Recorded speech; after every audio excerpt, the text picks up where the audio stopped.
Financial access. I now recognize myself for 5 minutes to give an opening statement.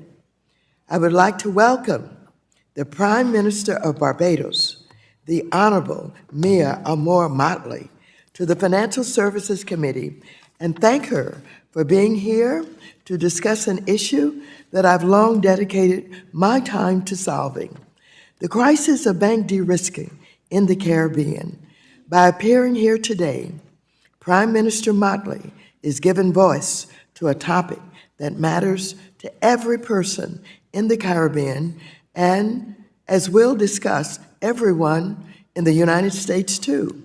Today's testimony by Prime Minister Motley isn't just timely, it's historic.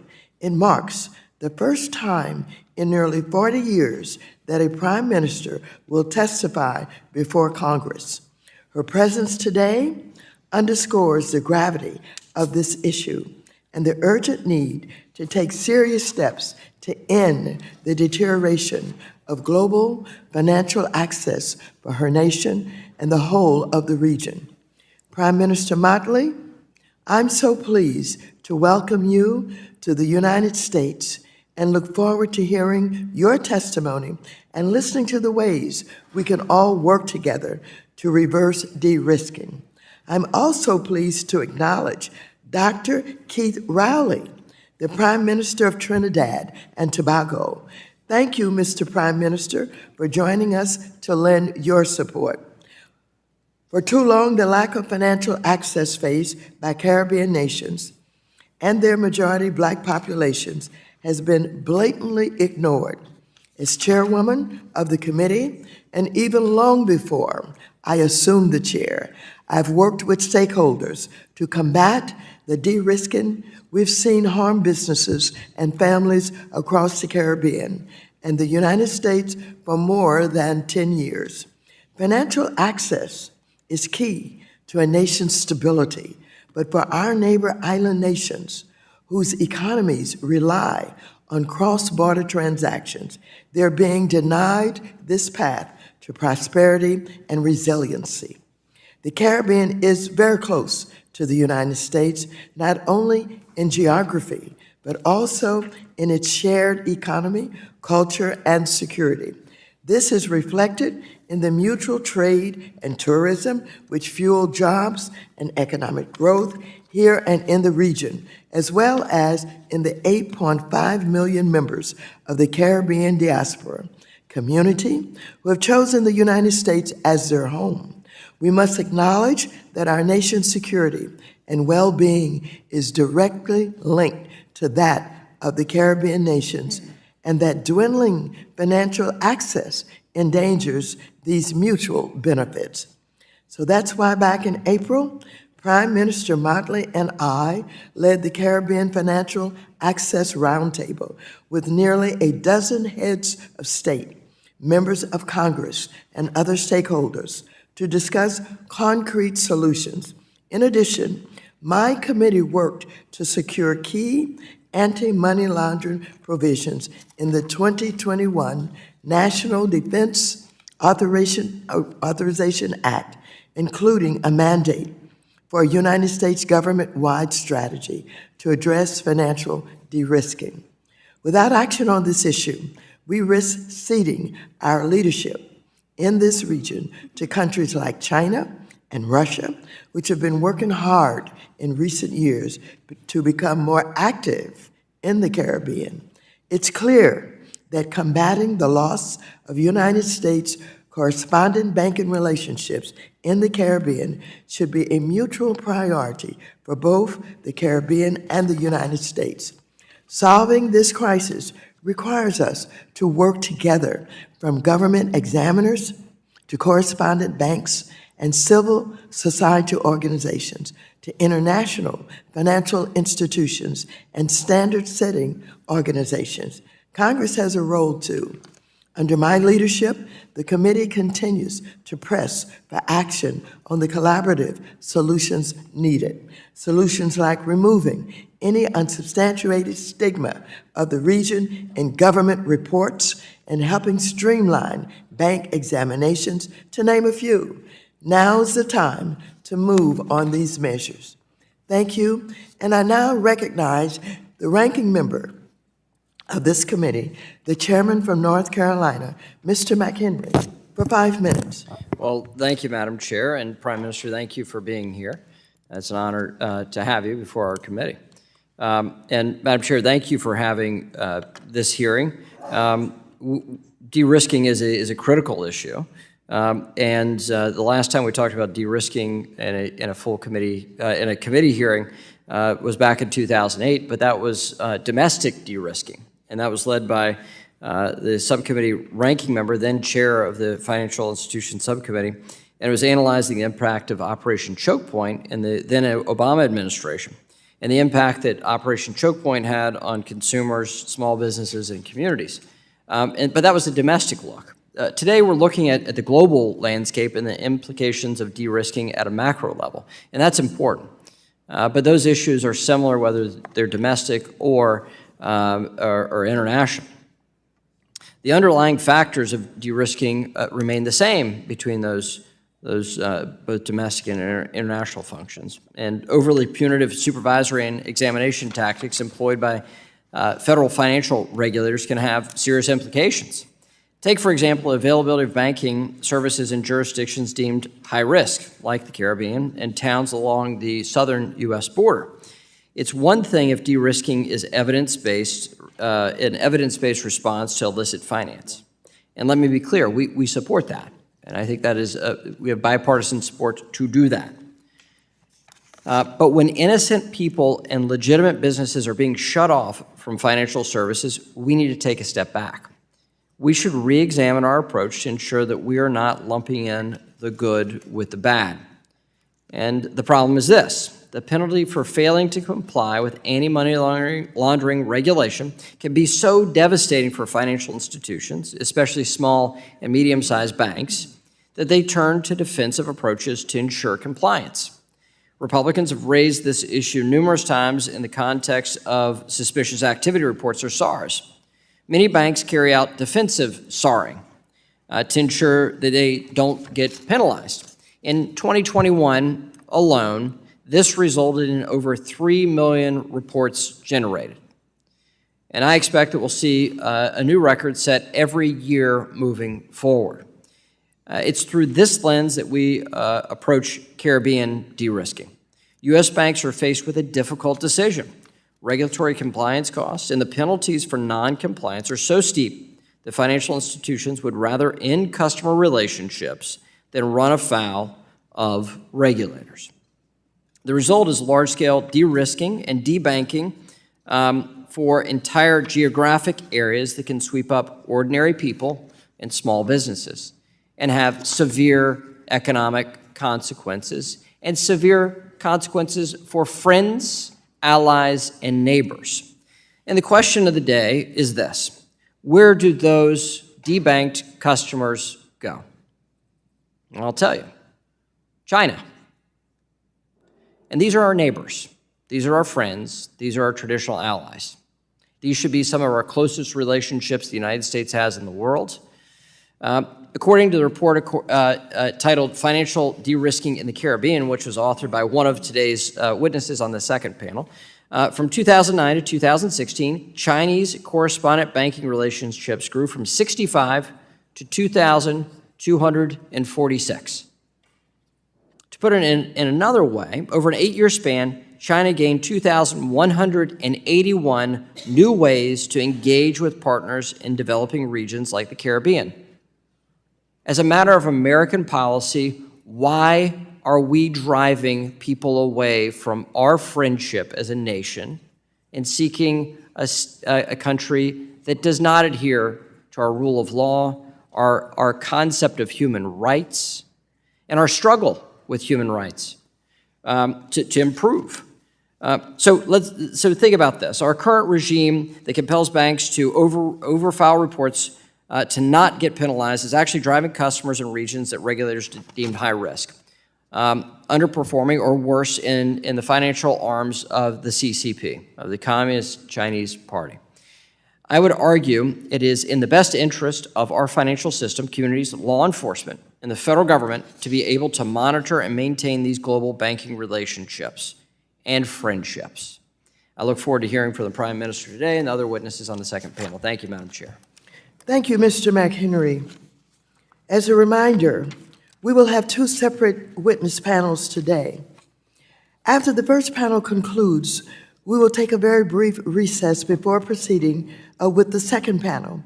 The sole witness of our first panel is the Honorable Mia Amor Motley, who is the Prime Minister of Barbados. Prime Minister Motley is an attorney, a member of Parliament, her nation's Minister of Finance, Economic Affairs and Investment, as well as Minister of National Security and the Public Service. She is a leader in CARICOM, the Caribbean community, and one of Time Magazine's 100 most influential people for 2022. Without objection, your written statement will be made part of the record.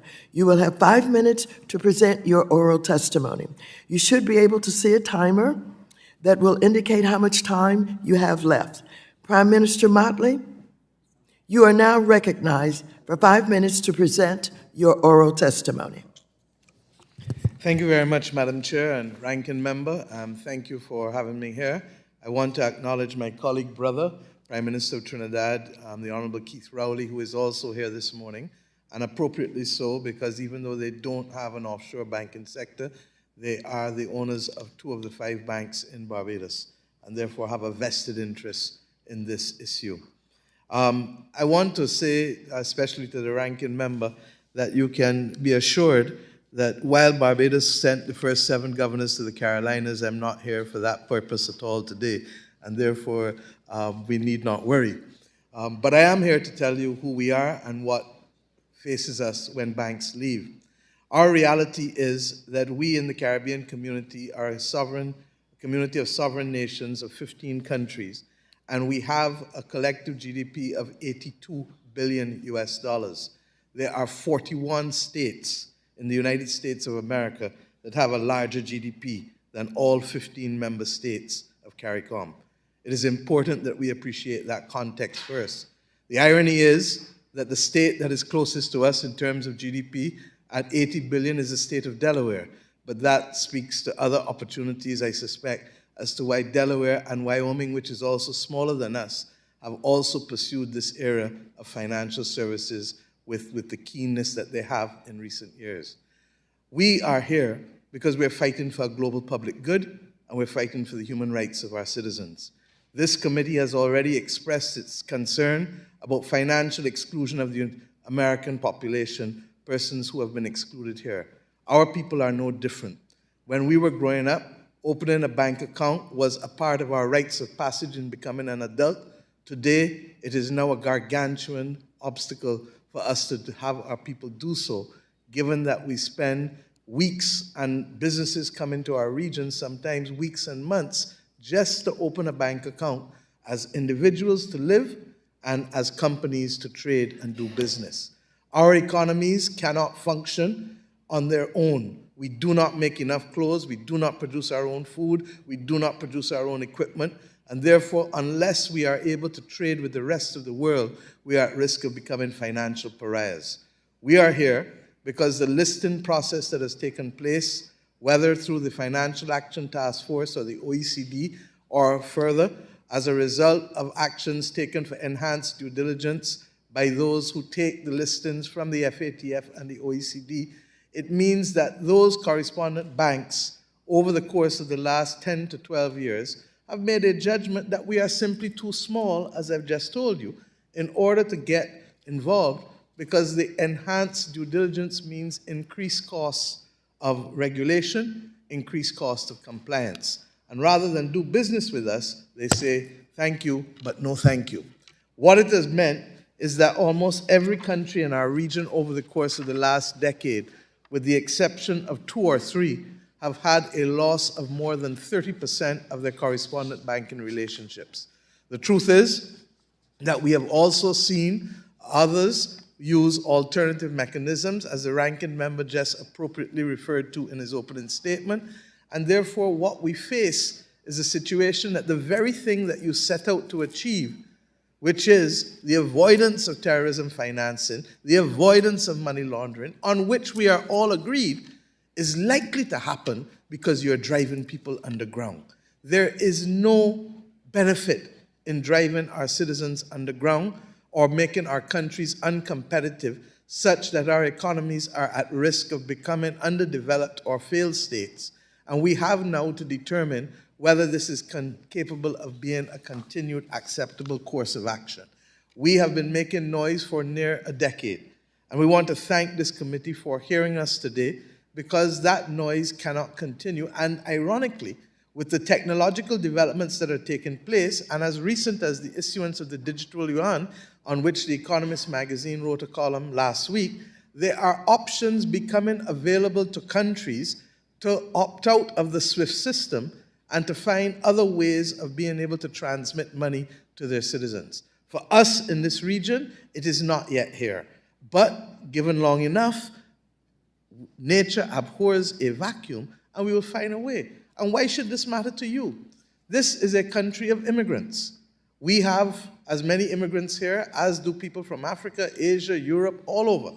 And if you recognize that the part of the pattern of being an immigrant is that while you've come to do better, you want to send back home money to those who have not been able to make the journey.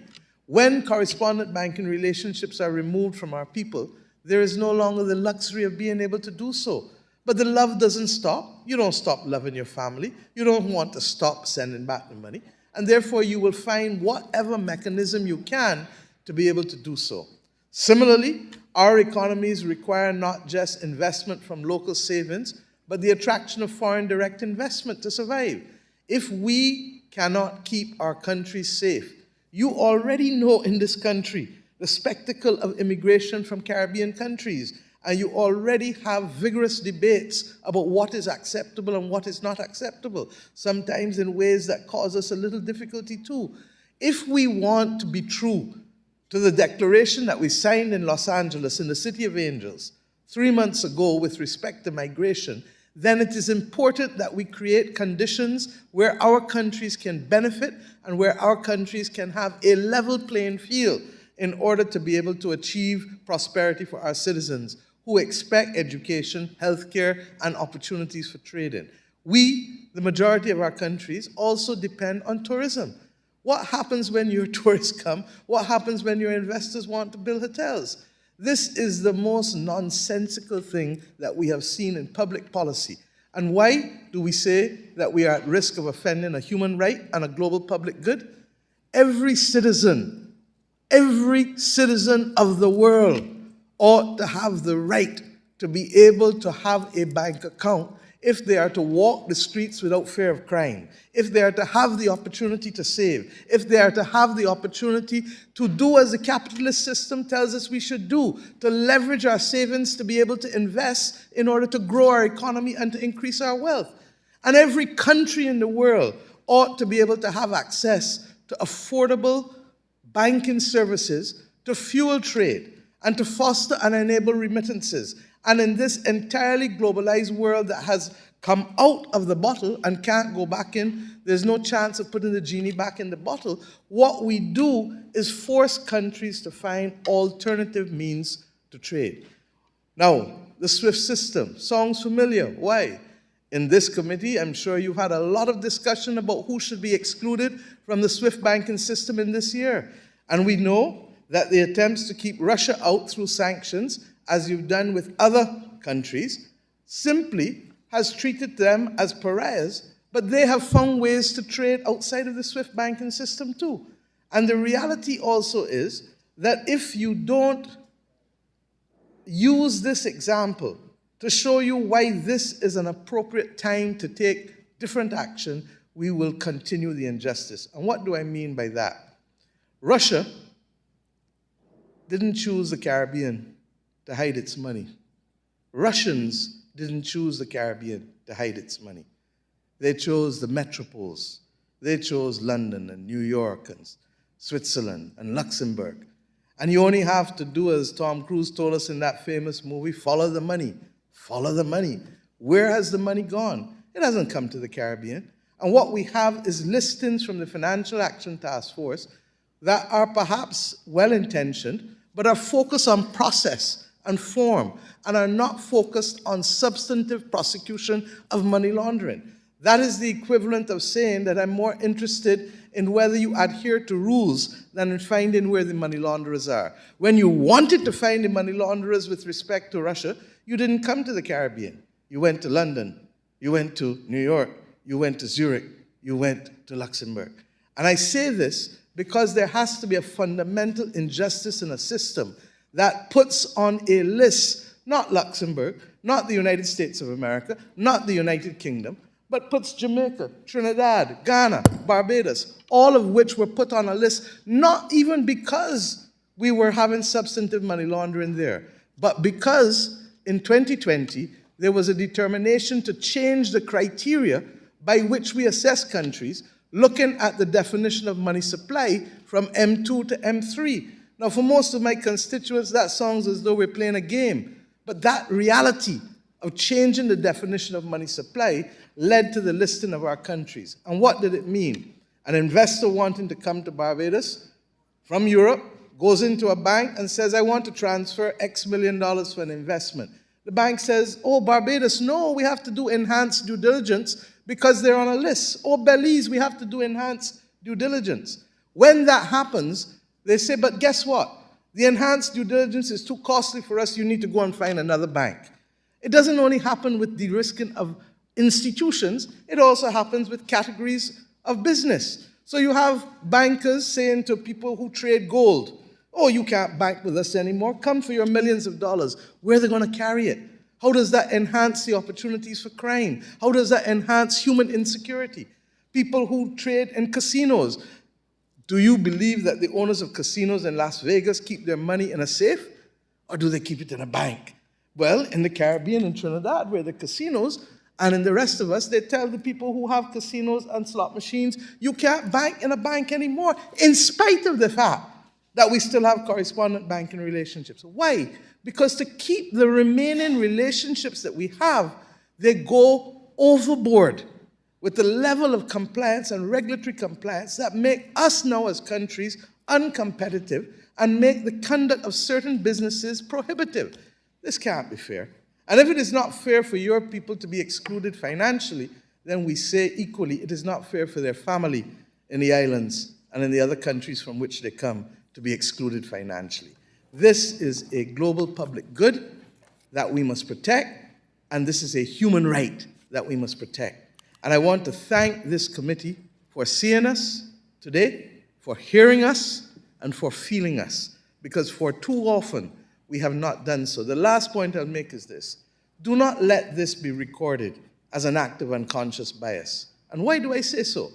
Look at the list of countries who are listed, and you see that they're almost all former colonies and people of color. And look at the countries who, in spite of being able to open a bank account within hours in Delaware or Wyoming, within hours in Luxembourg or Zurich, and they remain off of these lists that speak about the risk to money laundering, and look and see where the divide comes. I believe that this committee has a keen eye for fairness and equity. And all we ask today is for a level playing field. The final solution, we believe, one of the solutions we leave you with, is that the Treasury ought to be truthful to its mandate. It says that it wants to be risk sensitive. Well, if it wants to be risk sensitive, then it needs to focus on where the money is, rather than creating rules that act as a proxy to money laundering or terrorism financing. And it has found the answer, even if fortuitously or serendipitously this year, by following the money with the Russian sanctions. I thank you and pray that we can use both technology, communication, sharing of information, but above all else, fairness and transparency to ensure that our people are not further punished from being able to participate in their lives through their economies, through their savings, and with their families across borders and business. Thank you very much. Thank you so very much, Prime Minister Motley. Now, without objection, I would like to submit statements for the record from the Caribbean Community Secretariat, the Government of Antigua and Barbuda, and MoneyGram International Incorporated that echo many of the things Prime Minister Motley stated in her testimony. I now recognize myself for 5 minutes for questions. Prime Minister Motley, thank you again for your testimony on this vexing issue of bank de-risking. In your testimony, you explained that the international community, including the United States, tends to incorrectly perceive the volume and impact of financial crime that moves through the Caribbean as compared to other countries like Switzerland, the United Kingdom, and even the United States. The European Union has a high-profile examples of years-long anti-money laundering failures, such as Danske Bank, through which Russian oligarchs, including Russian President Putin, have laundered billions of dollars, and yet instead of looking inward, it is Caribbean nations and non-sovereign territories that the United States blacklists for money laundering or tax reporting deficiency. You have argued that such blacklists and similar reports are one reason why the Caribbean is incorrectly perceived by correspondent banks to be riskier. For example, the United States Department of State prepares an annual report with input from the listed countries called the International Narcotics Strategy and Control Report, or INCSR. The purpose of this report is to describe the efforts to combat all aspects of the international drug trade, including money laundering and financial crimes. INCSR is an important and useful report, but it only provides negative information about listed nations without describing their efforts to improve their ability to fight financial crime. This would seem to not provide a full picture of the actual risks that exist. That is why I propose H.R. 8798, the INCSR Improvement Act, which would amend the law to require INCSR to include examples of anti-money laundering improvements made in the listed countries. I believe that including such information would also be useful for the Congress in understanding the countries whose activities are being reviewed. Prime Minister Motley, can you please comment on the efforts that international blacklists and reports like INCSR have had on perception about the banking risk in the Caribbean, especially in terms of how correspondent banks incorporate that information in their risk evaluation and decisions about whether to offer services within a listed country? And specifically, can you comment on my proposal to make changes to the INCSR report? Thank you very much for that question, and it's very appropriate. The reality is, as I said, the listing has been recognized by the Bank of International Settlements as perhaps the greatest reason why correspondent banks leave and remove their relationships. And therefore, these lists are deleterious. We believe that if we can move these lists off, we are in a position to be able to at least have a better chance to make the case that the substantive concerns that we all have to fight crime are being met.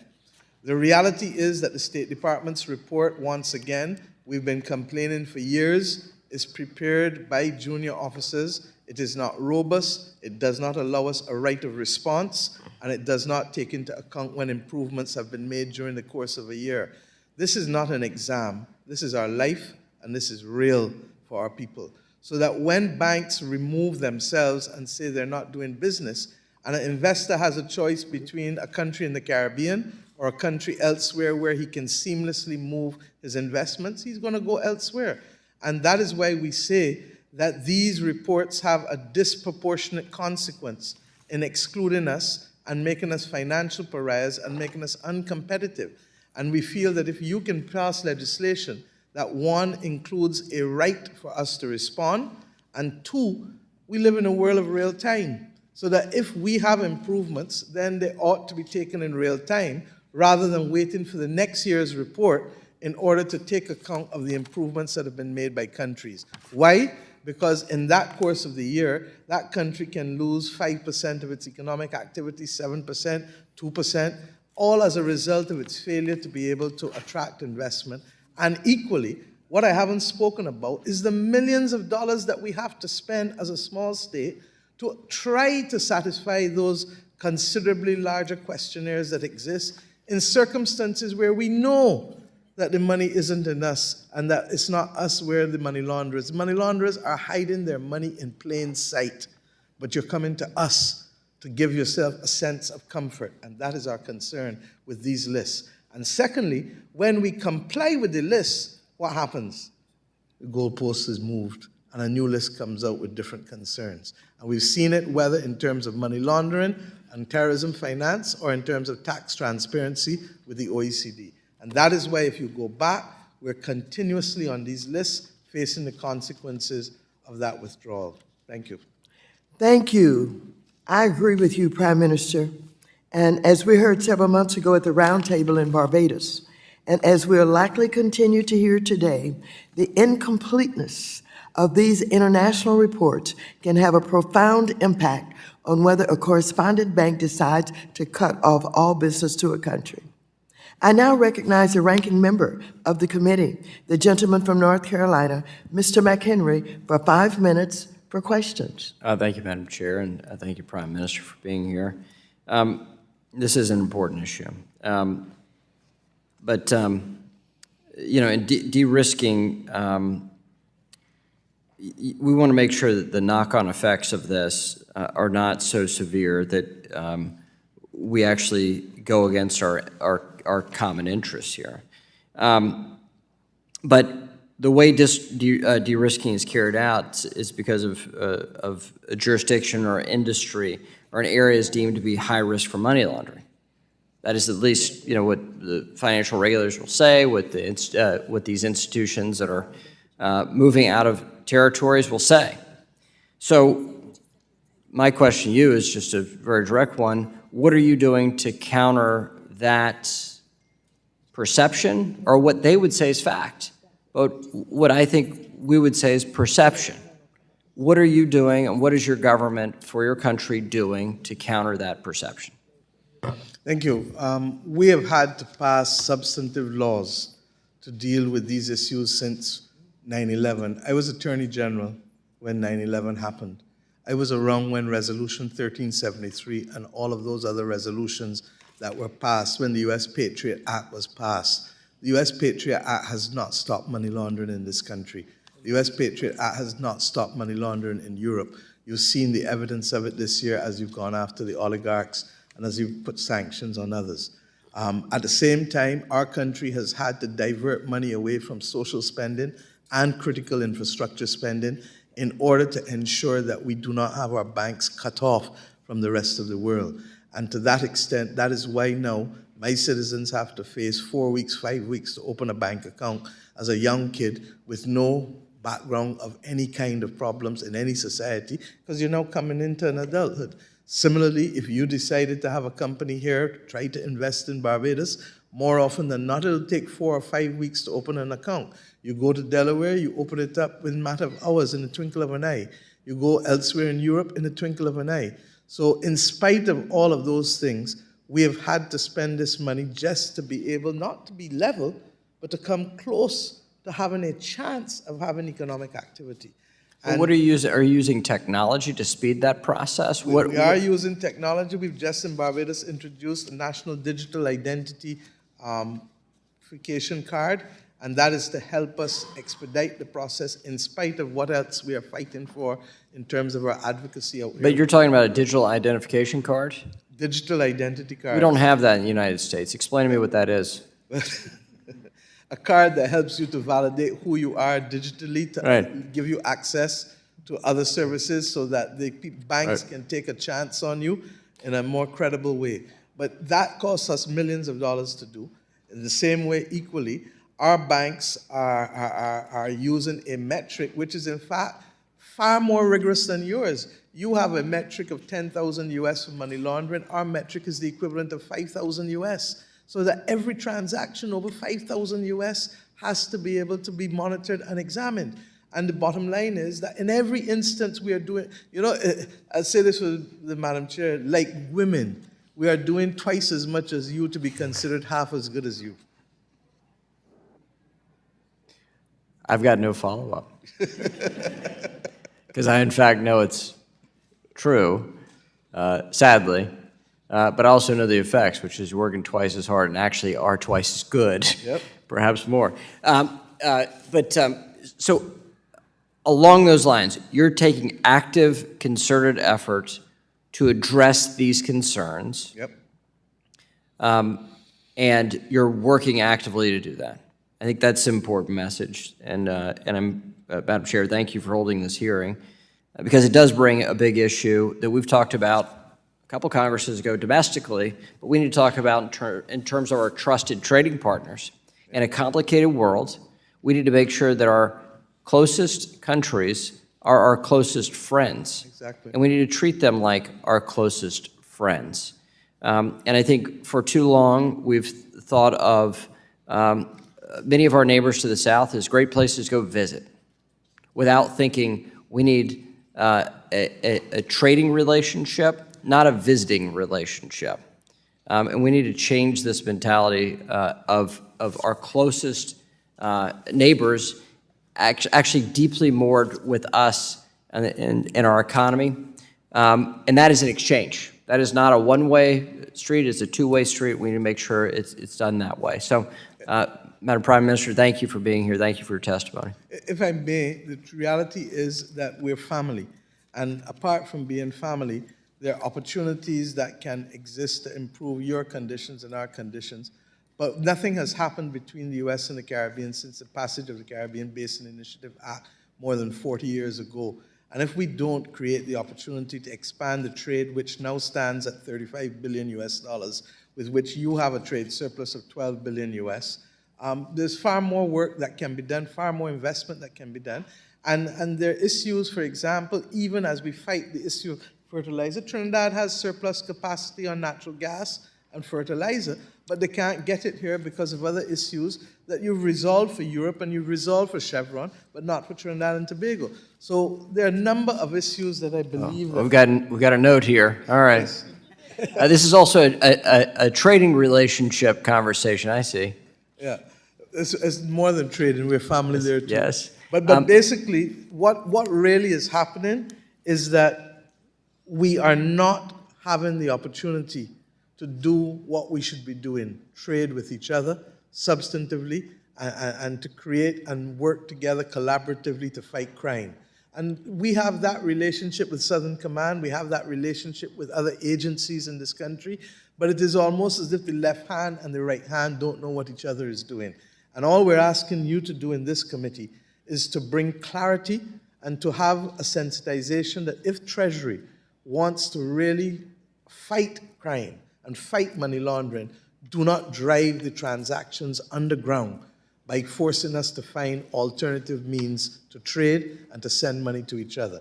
And whether it is a digital one or whether it is the unregulated crypto exchanges, people, or whether it is buying jewelry, people will find ways to send remittances and will find ways to continue to trade because we do not produce all that we need in order to live. Thank you. Thank you, Mr. McHenry. And I'd like to thank our distinguished witness for her testimony today. Okay. Without objection, all members will have 5 legislative days within which to submit additional written questions for the Prime Minister to the Chair, which will be forwarded to the witnesses for her response. We will now take a brief recess to bring our second panel of witnesses. Thank you very much. Thank you very much.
The committee will come to order. I'd like to welcome our second panel of distinguished witnesses to the committee. First, we have Mr. Wazim Mohammed Mola, who is Assistant Director and lead of the Caribbean Initiative at the Adrian Osh Latin American Center's Atlantic Council. Next, we have Ms. Wendy Delmar, who is the CEO of the Caribbean Association of Banks. Next, we have Mr. I. Wayne Shaw, who is the Senior Vice President of Financial Institutions and the Head of Caribbean Region at Wells Fargo Bank. Mr. Shaw is also the Executive Director of the Financial and International Business Association. Next, we have Mr. Amit Sharma, who is the CEO, founder, and director of FinClusive. And finally, we have Ms. Liat Shret, who is the Director of Global Policy and Regulation of Epileptic. Without objection, your written statements will be made part of the record. You will have 5 minutes to present your oral testimony. You should be able to see a timer that will indicate how much time you have left. I would ask you to be mindful of the timer so that we can be respectful of everyone's time. Mr. Mola, you are now recognized for 5 minutes to present your oral testimony. Good morning. Chairwoman Waters, Ranking Member McHenry, and distinguished members of the committee. It is my privilege to address you this morning on the impacts of de-risking. Mr. Mola, could you pull that microphone a little bit closer to you and speak directly into it? Sorry. Good morning, Chairwoman Waters, Ranking Member McHenry, and distinguished members of the committee. It is my privilege to address you this morning on the impacts of de-risking in the Caribbean and strategies for ensuring financial access. First, I congratulate the committee for prioritizing the withdrawal of correspondent banking relations, and by virtue of holding this hearing, underscoring your commitment to addressing this issue, one that is critical to both the Caribbean and the United States. I would also like to note that it was an honor to accompany Chairwoman Waters to Barbados earlier this year and participate in the Financial Access Roundtable, in which the issue of de-risking was raised. Before I begin, I would also like to acknowledge the much-needed comments and insights from the Honorable Prime Minister Mia Mottley of Barbados, as well the other witnesses that are joining me today, including Wendy Delmar and Wayne Shaw, who are both part of the Atlantic Council's Financial Inclusion Task Force. Members of the committee, as you have heard today and will continue to hear, the withdrawal of correspondent banking relations, or de-risking, is having a significant impact on the health, functioning, and development of Caribbean economies. Financial institutions list the Caribbean as the most affected region globally, with some countries losing close to half of all correspondent banking relations over the past decade. De-risking has adverse effects on key economic sectors, including tourism, remittance flows, and access to international trade, finance, and credit. To put it simply, de-risking is effectively cutting the Caribbean off from the rest of the world, bringing any means of economic development and resilience to a halt. Because of the extreme vulnerabilities these countries face, they are in a constant state of economic survival, consistently depending on global finance to rebuild after hurricanes, to attract foreign investment into emerging industries, and whose citizens rely on the imports of food, fuel, and goods to maintain their quality of life. All of this is only possible if these countries have access to correspondent banking. And while de-risking has severe impacts in the Caribbean, the United States, its national security, and its interests are not spared. First, de-risking limits Caribbean countries' ability to access the US dollar. This presents a challenge for US agencies, as it is counterproductive to addressing money laundering concerns if businesses and individuals are forced to use alternative currencies or avenues to transact payments. Often, this can become a place for criminal networks to hide illicit flows, making it more difficult for US agencies to combat them. Here, there is a clear national security risk. Because of the Caribbean's proximity to countries that house illicit actors, such as Venezuela and Cuba, the region is then exposed to becoming the future hub for criminal financing if de-risking goes unaddressed. De-risking also limits US economic influence. US companies that are seeking to shorten supply chains and nearshore to the region are likely to face barriers if they cannot pay service and product suppliers. For companies looking to invest in emerging industries, such as the energy markets of Guyana, Trinidad and Tobago, and Suriname, correspondent banking will be vital to ensuring that the US private sector is able to compete for contracts. Further, continued de-risking and loss of access to the US dollar presents an opportunity for Caribbean governments and financial institutions to seek new or strengthen existing relationships abroad, notably with China. While Caribbean governments and people rely on the US dollar, it is not the only internationalized currency. While the euro is an alternative, Caribbean governments face similar de-risking challenges with banks in the European Union. The result is an opportunity for the Chinese RMB and its banks to strengthen ties with the region. The draw of new banks and RMB usage from China is likely to be attractive for most Caribbean countries and can even influence Taiwan's allies in the region. At present, 5 of Taiwan's 14 remaining allies are CARICOM members. Except for Haiti, these countries have each lost more than 30% of their correspondent banking counterparties since 2011. If the severity and frequency of de-risking rises in the region, this can be an added incentive for Taiwan's allies to pursue a switch in diplomatic recognition. Members of the committee, I urge you to take legislative steps to address de-risking in the Caribbean, to promote financial inclusion and safeguard U.S. interests. Never has there been more appetite for the United States and the Caribbean to expand cooperation and strengthen their partnership, but doing so will require tangible and decisive action.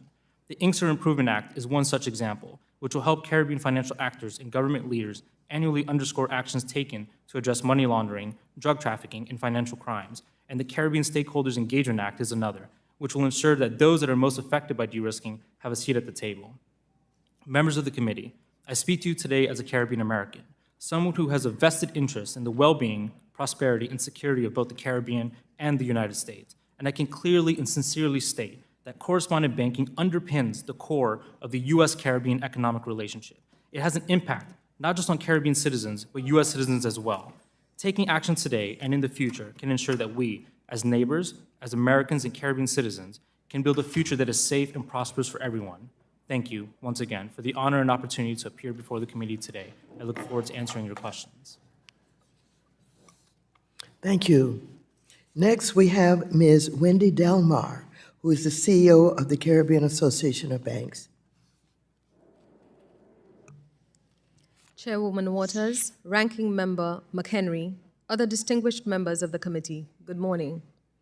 I am honored for the opportunity to shed light on a matter that may be deemed the proverbial thorn in the side for banks and financial institutions in the Caribbean. As a Caribbean national and career banker, the onslaught of de-risking activity and its resultant adverse impact on the banking industry and economies of the region has been both disheartening and deeply concerning. As Chief Executive Officer of the Caribbean Association of Banks, I am proud to state that the CAB was the first regional organization to sound the alarm as early as 2015 relating to de-risking activity in the Caribbean. Since then, we have worked assiduously to bring to the forefront the challenges faced by the region resulting from the loss of correspondent banking relationships, while concurrently striving to identify and execute possible solutions. It is agreed that prior to the increase in regulatory requirements aimed at addressing money laundering and the financing of terrorism, banks and other financial institutions within the Caribbean enjoyed mutually beneficial correspondent banking relationships with the United States correspondent banks. However, as noted by Ian D'Souza in 2017 in a research paper commissioned by the CAB on the unintended consequences of de-risking, the scaling up of efforts related to anti-money laundering and combating the financing of terrorism ultimately resulted in a deteriorated cost-benefit position for the business of Caribbean banks and other financial institutions. Yet regrettably and quite candidly, the current arrangements through which the international financial system has chosen to relate to Caribbean banks and other financial institutions has rendered the region disproportionately dependent on correspondent banking services, thereby exacerbating the adverse effects of de-risking. In my written submission, I have developed the foremost areas of concern related to the matter. Noting, however, the time restrictions for this morning's hearing, I will provide a brief summary. The Caribbean is comprised primarily of small island developing states. As such, foreign direct investment is significant to the gross domestic product of Caribbean economies. De-risking perpetuates the perception of the region as high risk, which negatively impacts investor appetite. The likely resultant decline in FDI is a multiplicity of ramifications from the macro to microeconomic levels.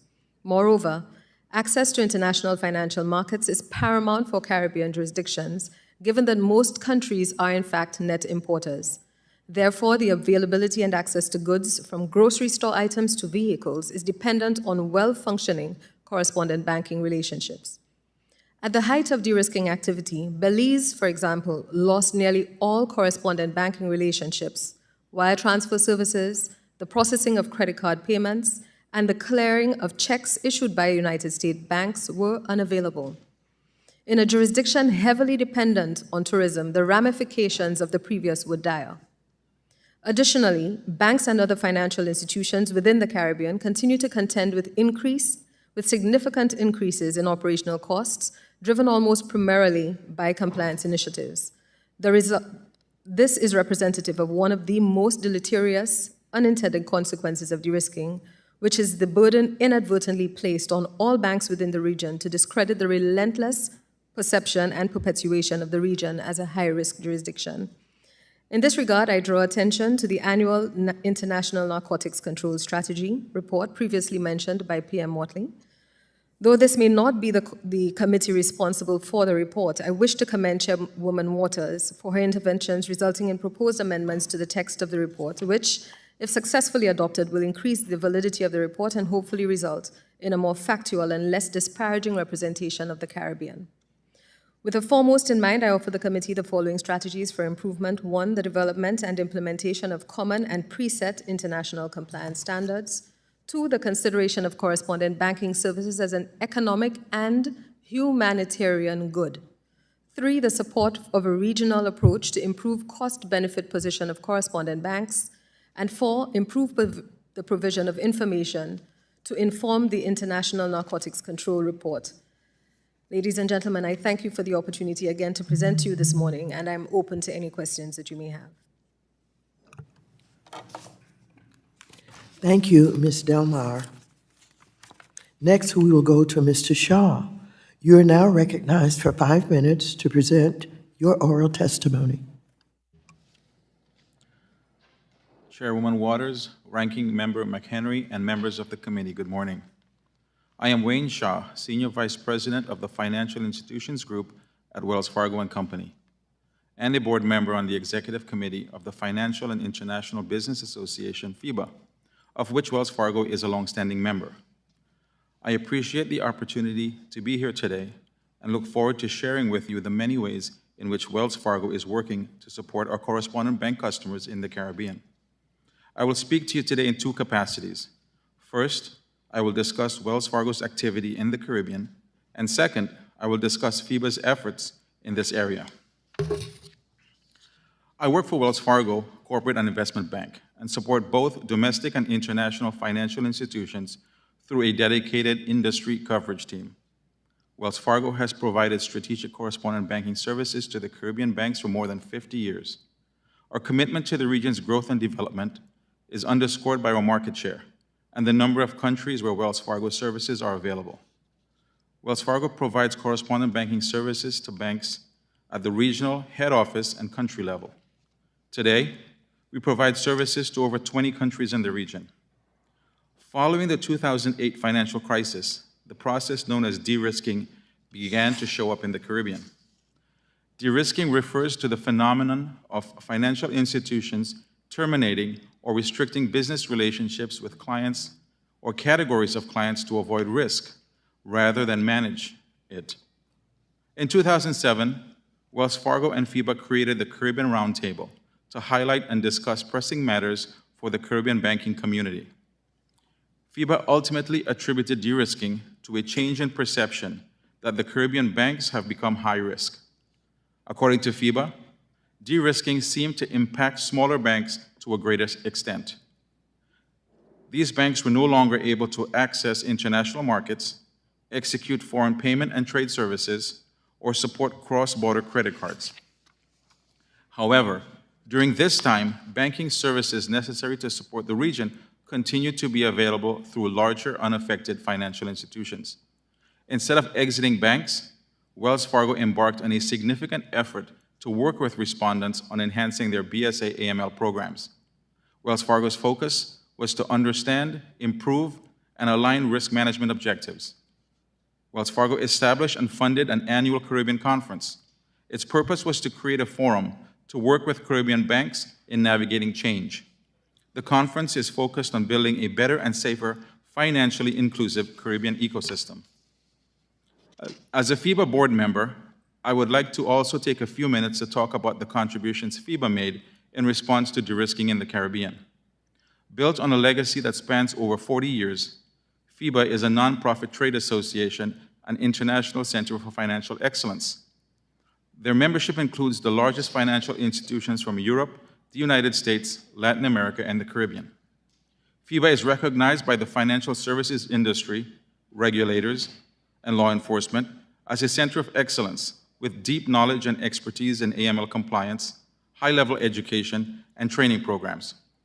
In 2009, FIBA first raised concerns about the potential loss of support for correspondent banking in the Caribbean. Over the next several years, FIBA invited stakeholders from Caribbean governmental agencies, Caribbean financial institutions, the U.S. Treasury Department, and U.S. regulatory agencies to debate and discuss potential solutions. To date, FIBA could not find any empirical evidence to believe that Caribbean banks had lesser abilities regarding BSA/AML.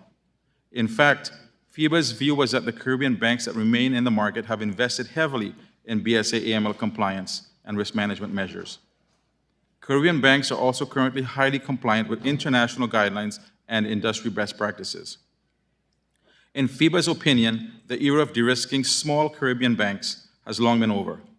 However, many challenges remain that still jeopardize financial inclusion for the Caribbean. These include, 1, making sure history does not repeat itself and de-risking does not affect the larger Caribbean banks. 2, encouraging correspondent banks to return to the region. 3, establishing a view that the Caribbean is a region of safety and soundness for financial services.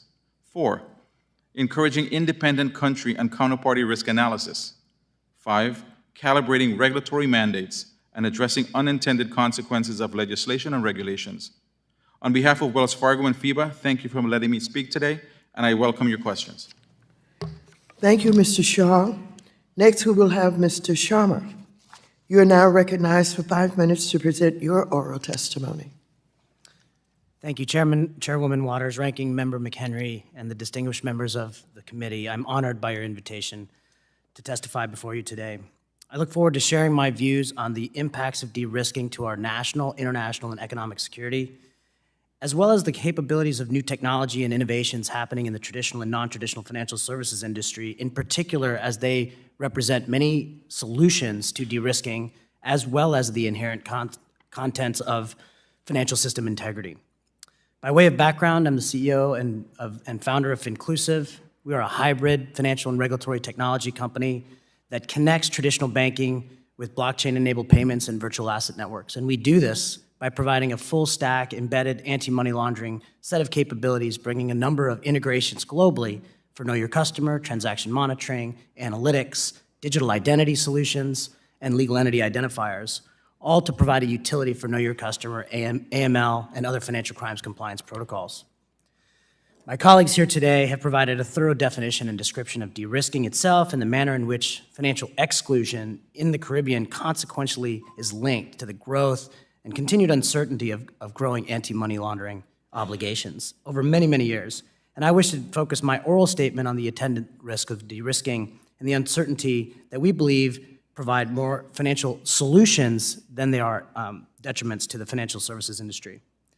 First, it's important to note that financially excluded or underserved is disproportionately the vulnerable parts of our society, from low, moderate income, the global poor, those lacking in financial and credit history, jurisdictions labeled by many governments, including our own, and global standard setters like the Financial Action Task Force as being particularly weak in anti-money laundering or consequently working through anti-corruption issues, as well as certain types of activities like money services businesses, remittances and trade finance, mobile and web-based applications, and increasingly those that are in the financial technology and the blockchain industry that are increasingly looked at by traditional institutions as inherently higher risk. The importance of financial inclusion cannot be overstated, and much of this has been discussed today. But in fact, the remittances and economic consequences for just global trade also cannot be overstated. In fact, over 3 times official development assistance is happening through global remittance flows, and many times for certain jurisdictions, that's 1/3 or more of their GDP. To formulate solutions to de-risking and financial exclusion, we must take note of a couple really important trends. And the first is the recognition that there continues to be an exponential increase in non-bank technological and web-based applications for finance and banking. And these are very important. Peer-to-peer transactions, virtual asset-level transactions, and the like are increasingly available to many that just do not have access to traditional financial services. Secondly, this growth has given a lot of regulatory agencies pause because of the uncertainty and unknown considerations associated with technologies that just look and operate differently from traditional financial services, banking, and payments. And finally, this growing body of regulations is in fact causing significant challenge for new and emerging entrants that are trying to provide financially inclusive opportunities that then have to put policies, procedures, licensing, and other applications in place that are often costly and burdensome. There are several important areas where solutions are being orchestrated within the context of the Caribbean and indeed globally in the service of financial inclusion and addressing de-risking. Several of them include enabling marginalized communities to be furnished digital wallets directly so that virtual assets can be funded directly into them, to provide them access to vital economic resources, to pay between each other and merchants providing vital assistance. Linking those digital wallets to accounts provides a gateway between fiat stores of value and virtual assets. Governments themselves are issuing their own digital currencies, which can automate financial access and in fact provide official assistance and other necessary services. Donors globally increasingly using virtual assets to provide needed assistance directly to recipients in need. And also issuing digital identity credentials that can be served as not only global KYC, know your customer utilities, but to verify and validate individuals and the transactions that they undertake. In sum, we must look at these tools as not only driving financial inclusion activities, but inherently these very attributes of these technologies serve to strengthen the financial crimes compliance and anti-money laundering objectives themselves. With financial innovation continues unabated, we must stop with this false binary choice of a system that may provide financial access versus threaten financial system integrity, because inherently they're linked. I thank you again for your time, and I look forward to your questions. Thank you, Mr. Sharma. Next, we will have Ms. Charette. You are now recognized for 5 minutes to present your oral testimony. Good morning, Chairwoman Waters, Ranking Member McHenry, and distinguished members of the committee. It's my privilege to address you at today's hearing on the topic of de-risking. Thank you for prioritizing this important topic. I will focus my testimony on why de-risking happens, the consequences of de-risking, and how technological innovations can help minimize the practice of de-risking. My name is Liat Charette. I'm the Director of Global Policy and Regulation at Elliptic, the global leader and provider of anti-money laundering compliance solutions to virtual asset businesses and regulators globally for nearly a decade. We equip financial institutions, crypto asset businesses, law enforcement, and regulators with the tools and insights they need to manage risk, including, for example, to identify, assess, and act upon illicit and criminal crypto transactions recorded on the blockchain. Elliptic makes sense out of blockchain data and identifies trends and typologies that help our customers understand and evaluate their risk exposure and make risk-based decisions. De-risking is not a new issue. In 2015, I co-authored a report commissioned by Oxfam US titled Understanding Bank De-risking and Its Effects on Financial Inclusion. In that report, we explored the drivers and responses to de-risking, highlighted case studies of financial access, and provided recommendations for banks, regulators, and bank customers who have been de-risked. Not much has changed in terms of the complexity and detriment of the de-risking problem. However, the urgency of addressing de-risking of correspondent banking relationships, specifically in the Caribbean and other regions, is significantly heightened. We've heard about this at length in testimonies before mine.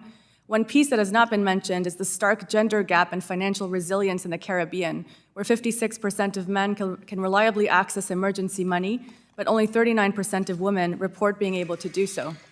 While de-risking practices have not been localized in any particular population, community, or industry, in recent years there's been an aggregation of results, best described as a trend towards de-risking of sectors, including correspondent banks and specific financial corridors and regions. These account closures have had a ripple effect on financial access for individuals and businesses who rely on access to financial services with regional and national security implications. Financial institutions have significantly scaled back their risk appetites. These declining risk appetites, coupled with rising global scrutiny of anti-money laundering and countering the financing of terrorism rules, are the most commonly cited reasons for de-risking. Digging deeper, we note that underlying the practice of de-risking is the assumption that the affected customers present a higher risk of utilizing their bank accounts as a medium for raising, moving, and storing funds that are somehow tainted by illicit activities such as money laundering, terrorist financing, or tax evasion. Specifically, correspondent banks, which provide back-end services such as check clearing, foreign exchange trading, and fund transfers on behalf of other financial institutions, have been identified as a key vulnerability in AML-CFT regimes. In short, the risk is simply not worth the reward. De-risking is an issue that impacts entire markets. All invested stakeholders, bank regulators, and bank customers and clients appear to be acting rationally and in their own best interests. However, in doing so, they have created unintended consequences for market integrity, financial inclusions, AML-CFT objectives, and worryingly compromised national security interests.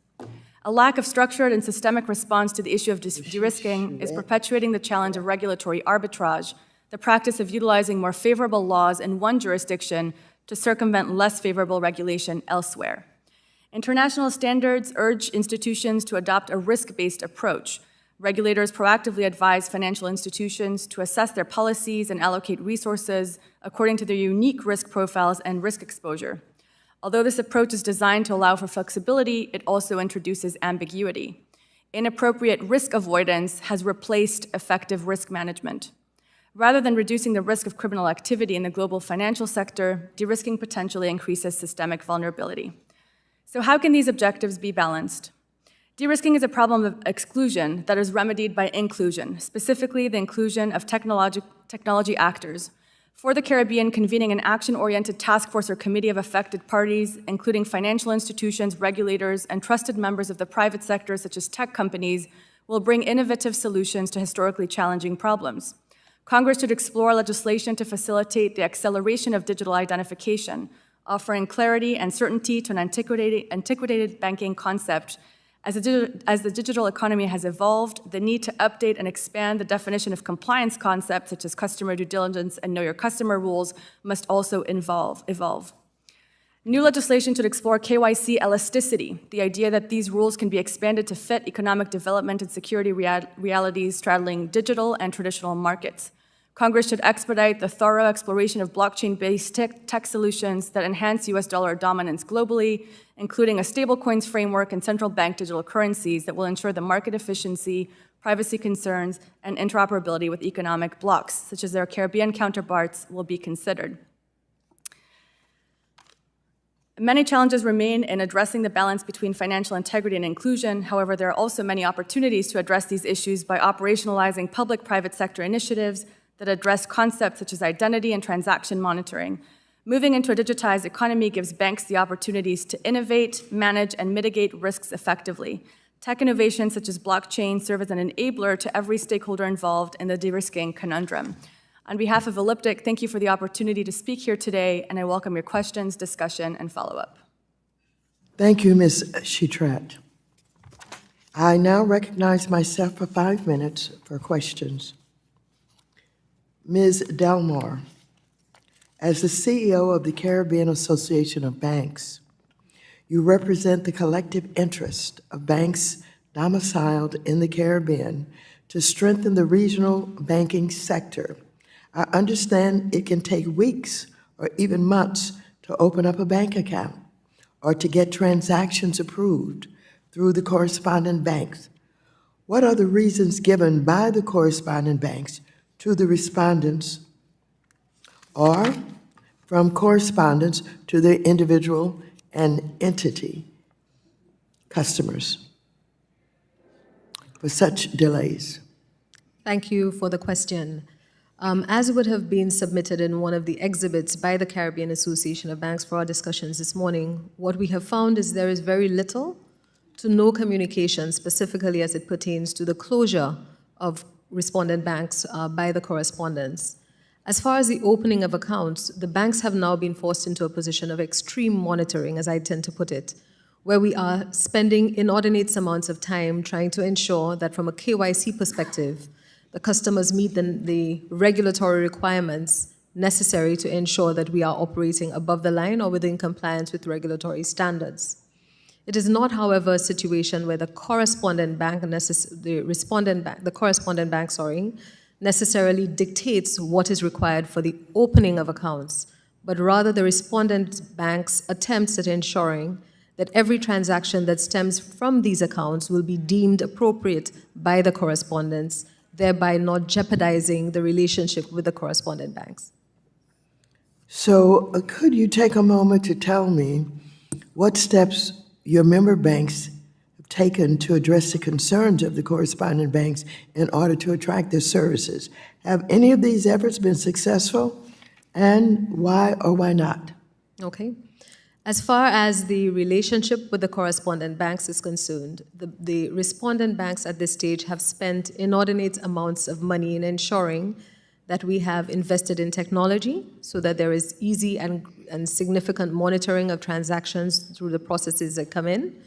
We have also ensured that the relationships are maintained with the correspondent banks by being able to respond to questions that may come back to us depending on the transactions that will be processed through the correspondent banks in the very shortest periods of time. As far as the information coming back, we have not seen any re-entrance of correspondents who have left the banking region, aside from one more recent, which was really spurred by an increase in the volume of transactions that we would have seen being processed primarily because of an acquisition that was made of an international bank, which of course then drove up the amount or the volume of transactions being processed. So again, the question on our end remains whether it is a situation of non-compliance from an AML perspective, or whether or not it holds true that because of the size of the transactions being processed, as well as the volume of transactions being processed, that we are being penalized from ensuring that these correspondent banking relationships remain strong. Mr. Shaw, in April of this year, Prime Minister Motley and I co-hosted the Caribbean Financial Access Roundtable, remember?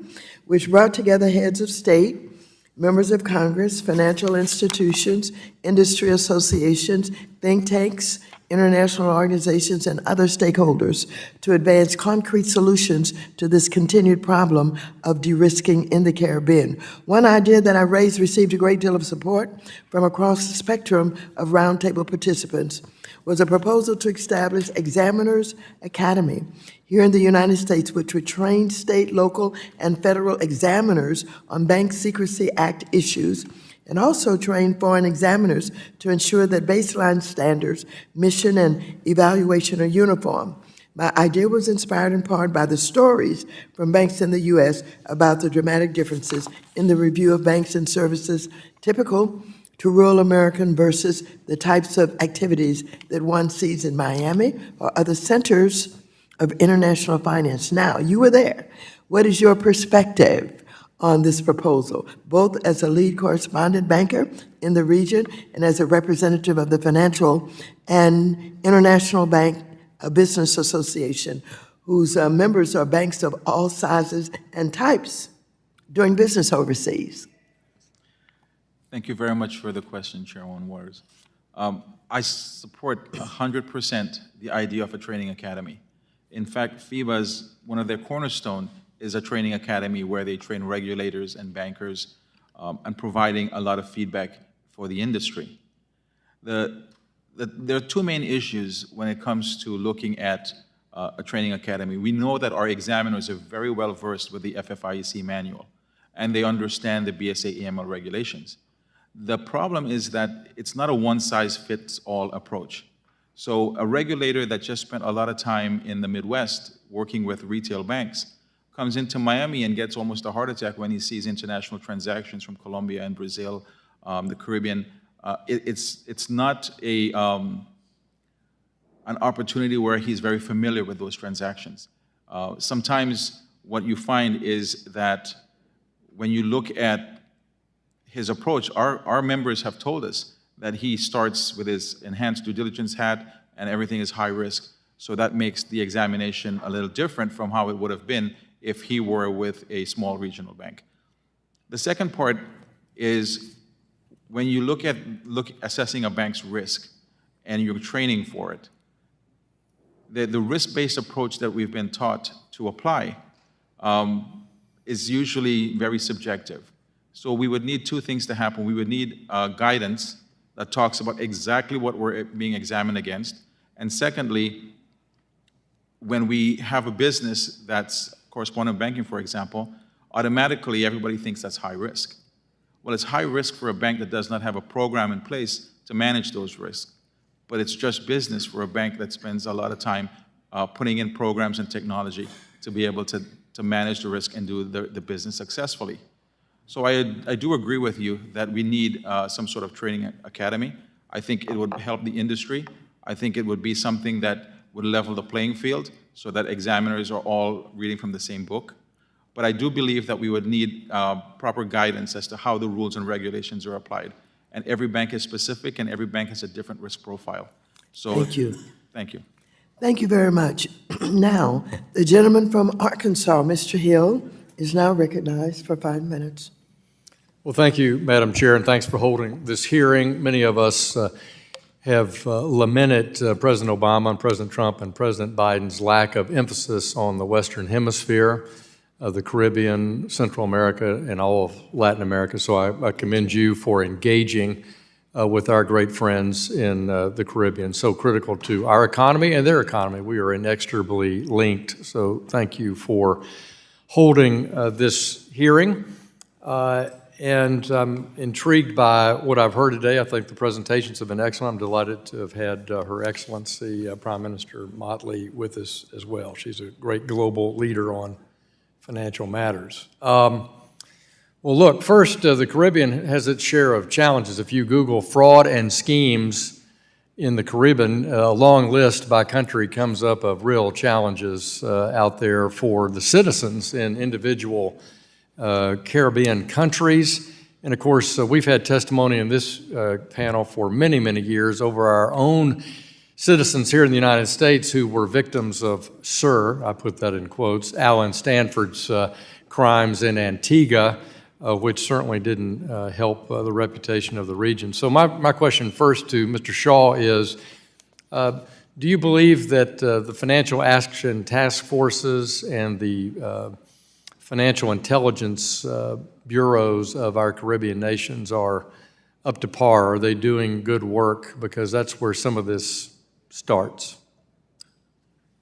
Yes, I do believe that those organizations do good work, and they have been very helpful in raising the bar. A lot of the issues that you see in the Caribbean is not specific to the Caribbean. They happen all over the world. And the impact from those issues are looked at differently. So the same financial crime occurring in Europe or the United States, when it happens in the Caribbean, it's magnified. So in the case of Mr. Stanford, he was actually from Texas. Yeah, And- well, so we don't need to delve into that. Just you think they're doing a good. I think they're doing a good great job. Good.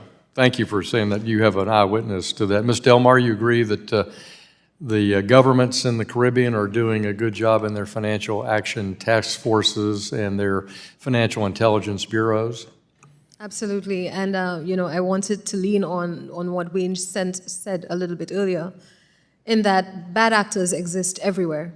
And I think that given the limited resources that we have in the Caribbean, and again, based on the scale of these islands, any one infraction against the law is seen as a significant infraction. However, I believe that everyone involved is having a similar dialogue, and in terms of ensuring that from a legislative and regulatory perspective, we are keeping up to standard.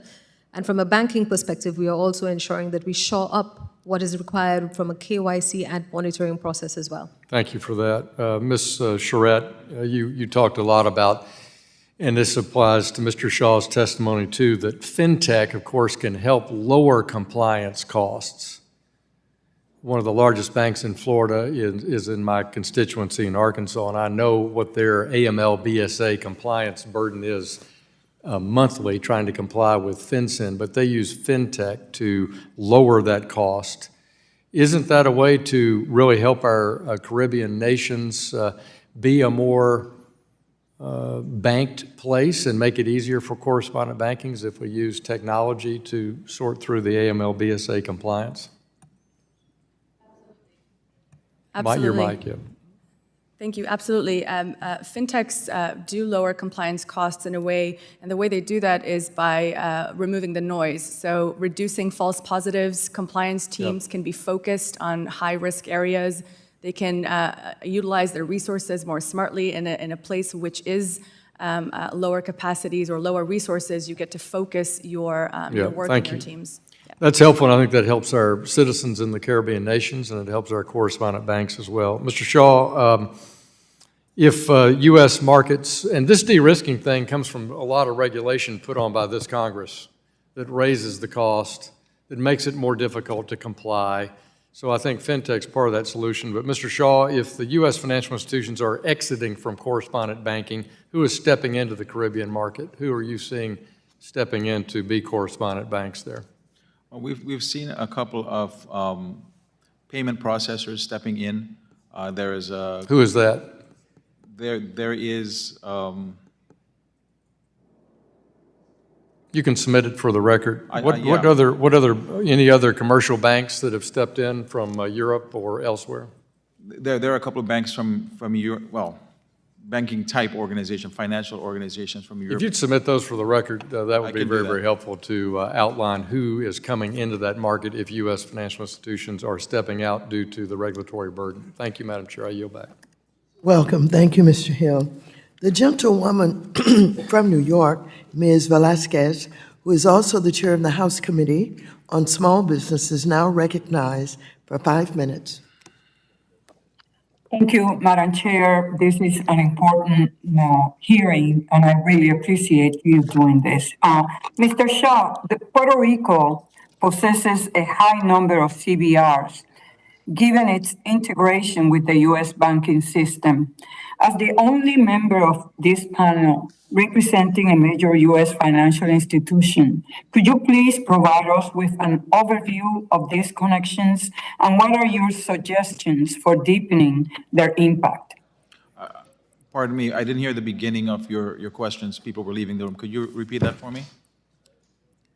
Puerto Rico possesses a high number of CBRs, given its integration with the U.S. banking system. So, as the only member of this panel representing a major U.S. financial institution, could you please provide us with an overview of these connections, and what are your suggestions for deepening their impact? Currently, we support Puerto Rico with correspondent banking, and one of the largest banks there is a customer of ours with over 40 or 50% market share. So we are supporting that region. It is not in my purview. It's not part of the English-speaking Caribbean, but I'll be more than happy to have someone respond to you with some of the details. Thank you. And what options do we have for breaking the stigma about the concentration of illegal activities in Puerto Rico and other Caribbean nations, like it has been discussed here, that triggers financial institutions' decision to de-risk? I think financial institutions make their decision to de-risk based on their risk appetite and the profiles of banks that they want as customers.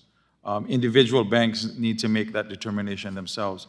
The stigma, I think, should be driven by what we see in terms of prosecution of financial crime and actual cases of financial crime. And in the Caribbean, there are very, very few areas and instances where we see high-level financial crime being prosecuted or the instance of validated cases of financial crime. So that's part of the problem where the perception does not meet the reality.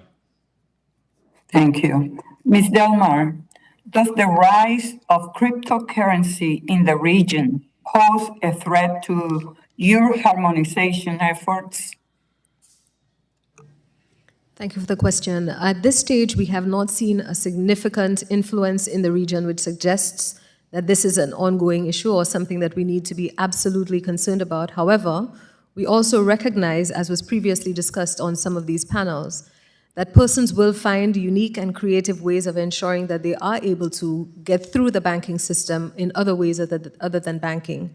And so again, from the banking community, we have been keeping a very clear focus on activities around crypto within the region. To date, we have not seen anything that is suggestive of a significant concern. Thank you. Mr. Mola, how does the steadily reduced access to financial services in the Caribbean due to banks' de-risking efforts affect the prosperity and security of not only the Caribbean region, but the United States as well. Sorry, could you please repeat the first part of the question?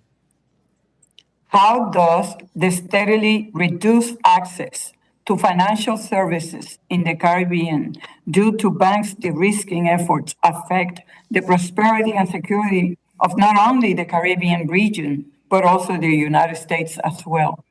Thank you for the question.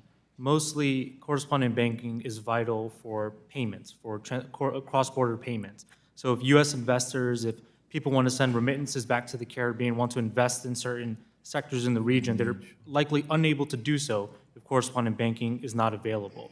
So when we talk about nearshoring, when we talk about new U.S. economic policy, growing investment in our own hemisphere, we need to have access to correspondent banking in order to have that sort of influence. Thank you. Madam Chair, I yield back. Thank you very much. The gentleman from North Carolina, Mr. McHenry, who is the ranking member of the committee, is now recognized for 5 minutes. Well, thank you, and thank you, Madam Chair, for hosting this hearing today, or organizing the hearing today. We've heard a lot about risk management, compliance, and profitability, and appreciate the witnesses on this panel. Ms. Shetred, is it fair to say that when a customer is unbanked or de-risked, they do not simply disappear or go away? Yes, that is correct. Okay, all right. So the customer still needs to be banked regardless of the risk, correct? Yes, also All right. correct. So is it accurate to say that when one bank terminates a customer's account through, quote, de-risking, it's not really de-risking at all, but it's re-risking? Absolutely, that's correct. I would agree with that statement. The reason I agree with that is because the risk doesn't disappear into the ether. It is simply moved or shifted into another space. That other space might be a smaller bank, a smaller institution that can't cope with the size of risk that is being shifted onto it. It doesn't have the anti-money laundering controls in place. It doesn't have the framework to deal with it. It might also shift into other more unsavory jurisdictions that are not observing any kinds or maybe minimal or lax regulatory structures in place, and that's the concept of regulatory arbitrage, and it might shift altogether underground, which is something we need to avoid. Okay, so, and are we talking about illicit businesses here on the Main, or are we talking about legal businesses? Both legal and illegal businesses. Okay, so isn't there a mechanism to get to illegal businesses? I mean, it doesn't seem like that's we're not going to ask the bankers to do this, right? We're going to ask the accountants at the FBI to do it, right? I mean, it seems like this is shifting the responsibility of a government obligation onto the private sector in some ways. The private sector does need to step up and become police of sorts to make sure that they're keeping bad actors out of their platforms and systems. Okay, so you have, so let's start with let's shift to the legal businesses, right? Maybe disfavored businesses. Maybe businesses catering more to those that are living on the wrong side of the tracks. Maybe mostly engaging in cash because that's how they have to manage their credit risk because they don't have credit, right? So you're taking those perhaps small businesses that are legal, that are disfavored, and you're taking them into less sophisticated institutions and saying, we've done a good job, right? Yes. That doesn't seem like that shouldn't be sound public policy. It shouldn't be a sound policy outcome. So I'll bring it back to the risk-based approach that both international standards and jurisdictions ask of financial institutions to account by, which is that you need to, as a financial institution, assess the risk of the customer in front of you, medium, small, whoever is standing in front of you, legal, illicit, understand source of funds, and then based on that, mitigate those risks. Smaller institutions or institutions that do not observe AML-CFT frameworks are not equipped to handle those kind of businesses, and it just gets, they get shut out of the system as they sort of jump between banks trying to access financial services. Okay, and is this driven by AML BSA requirements that you're seeing de-risking?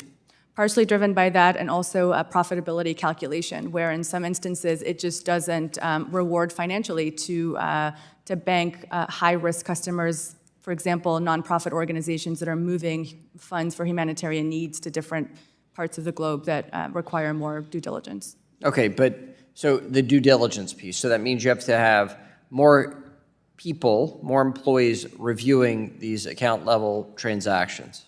So not necessarily. This is where we would say that fintech solutions come into play, and we need to innovate around They come into play, but that's not the driver here, right, not the right? driver. We just passed our AML/BSA reform package last Congress. Major rewrite of FinCEN in the beneficial ownership regime here. The goal here, at least the goal when we started the conversation when Republicans are in charge, is to drive the expense structure away from people into technology. And so this could be a less burdensome thing, so that these types of accounts could actually still be banked. 100%. And that apparently is not the case. That's not what's happening right now. All right. Anybody think it's happening? No? Okay. So we got our public policy work cut out for us still, Madam Chair. And while we've made strides, we got more strides to make. So thank you for your testimony. Thank you all for being here. Thank you for raising this important international and domestic challenge here. Thank you, Madam Chair. Thank you, Mr. McHenry. The gentleman from California, Mr. Sherman, who is also the chair of the Subcommittee on Investor Protection, Entrepreneurship, and Capital Markets, is now recognized for 5 minutes. Thank you. I believe I'm the only former tax collector in Congress. Why I would then be able to get elected is something to be studied elsewhere. But I do think that it's critical that we look at our anti-money laundering and our tax enforcement laws and accomplish those purposes that could involve trillions of dollars to the U.S. economy, and then take a look at making sure that we are good neighbors and friends to those in the Caribbean and help our Caribbean neighbors engage in every kind of economic development except financial obfuscation and the tax shelter business. And I realize that especially for the Cayman Islands, those businesses are very profitable, and they may not want to give them up. We should be willing to provide technical assistance to help our Caribbean friends deal with money laundering, et cetera, et cetera. So I'll ask our witnesses, are there countries in the Caribbean that want that kind of help, and are perhaps the Cayman Islands countries and others that specifically don't want that kind of help? Ms. Delmar? Thank you, Senator Sherman. It certainly is always in the best interest of our people when we can receive support that will consider all of the challenges that we are facing and all of the opportunities and solutions in addressing challenges of this nature. Certainly, from a legislative perspective, I believe that there is adequate monitoring, as mentioned previously, and laws to ensure that even those companies, for example, those banks, are being monitored so that their transactions fall within the required compliance regimes. However, as you would have indicated, from a technical support perspective, I have no doubt in my mind that we would welcome the opportunity. Thank you. Without objection, I'd like to put in the record an article from the Global Financial Integrity Organization dealing with financial crime in Latin America and the Caribbean and understanding each country's challenges. Without objection, such is the order. And let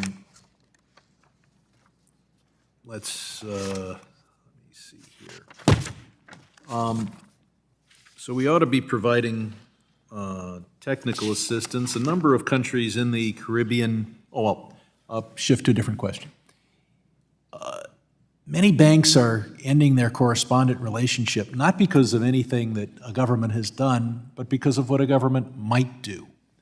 They're concerned that Caribbean countries will apply bank secrecy laws or come up with other legal requirements that then conflict with American Know Your Customer laws. Would it be helpful, Mr. Mola, if Caribbean countries were to pass laws explicitly stating that complying with U.S. Know Your Customer laws is fully legal under their legal system. Eliminate the risk that banks would be whipsawed. Thank you for the question. I think what's really important here is dialogue. Perhaps more dialogue between the U.S. and Caribbean counterparts. To be Do on you the think same- there are Caribbean countries willing to pass a law saying, go ahead, do business here, and you can also comply with American law? We're not going to tell you that you can't comply with American law. I believe so. Caribbean countries and leaders are pragmatic actors. All that they're looking out for is the quality of life of their citizens. And if that is something that it would take, I think that they would be open to doing so. I cannot speak for any Caribbean leader on what exactly he or she may do, but it is something I think would be up for discussion, which is why I think dialogue is the way to go. I would point out that Antigua, the Cayman Islands, Bahamas, Bermuda, British Virgin Islands, Turks and Caicos currently have a zero corporate tax. That makes them a tax shelter. The G7 has recently put together a program that we are almost in compliance with ourselves, applying a 15% minimum corporate tax. And it would certainly be helpful if our Caribbean friends would to join that scheme and tell all the corporations in the world, at least all the multinational corporations in the world, that they need to pay a 15% tax somewhere. I look forward to working on these issues, and I yield back.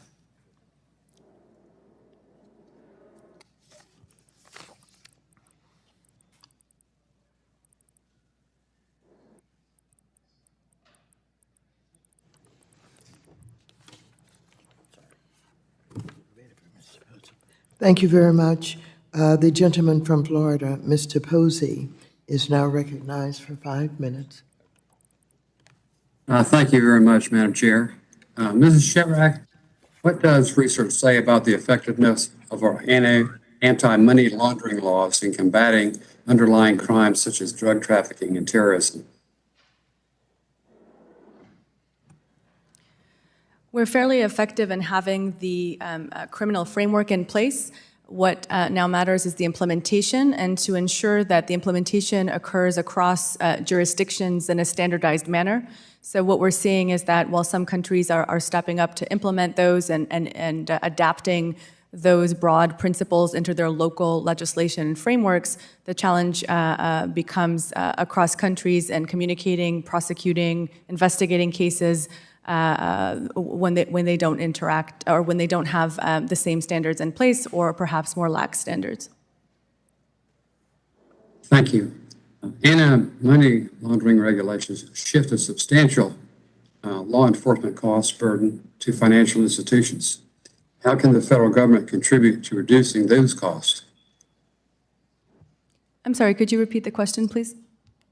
Sure. Anti-money laundering regulations shift a substantial law enforcement cost to financial institutions. How can the federal government contribute to reducing those costs? Yeah, so one of the things that needs to happen is additional kind of practical clarity and guidance around what do these concepts mean in practice. We've seen that now we're almost in a hybrid economy that's both digitized and both cash intensive in many countries, and so redefining a lot of the same bread and butter concepts from compliance just into the new practical behaviors in which we operate with. So updating these principles and clarifying, basically removing ambiguity is what needs to happen. Okay, thanks. What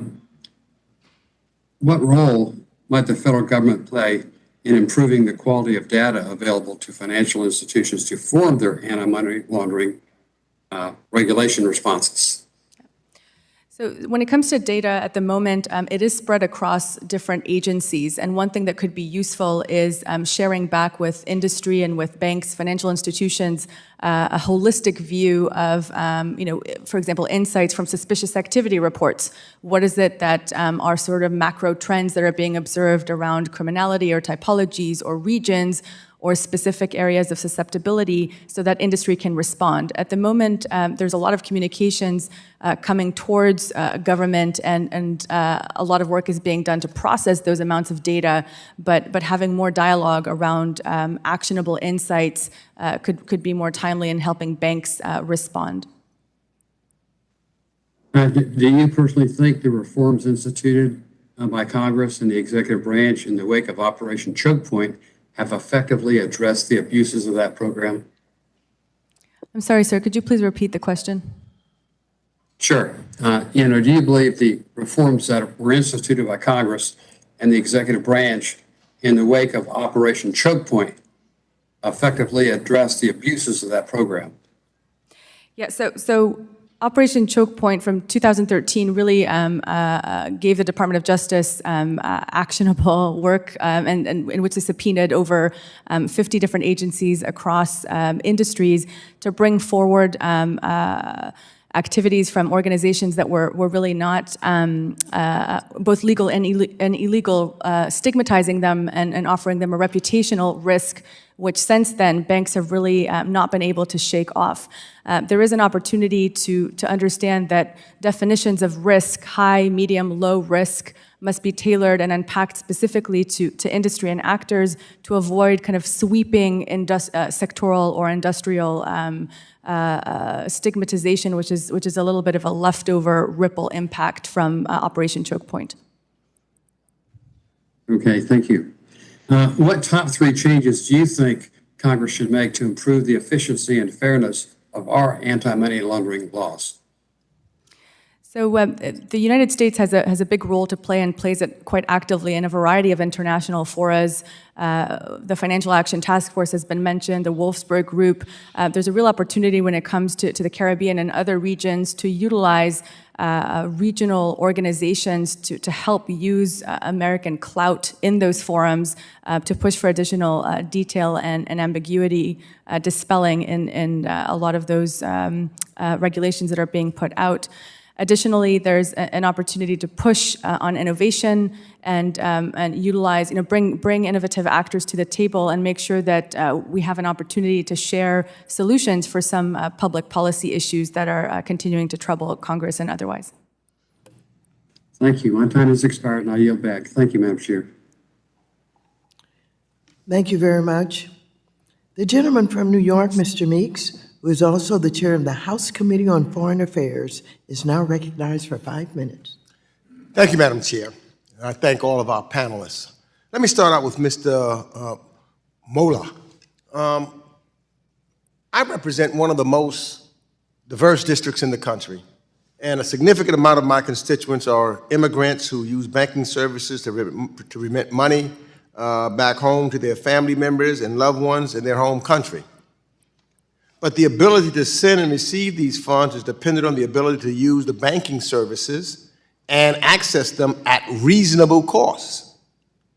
You note in your testimony that fee hikes in correspondent banking services, for example, and the use of wire transfers are an obvious negative impact on the customer.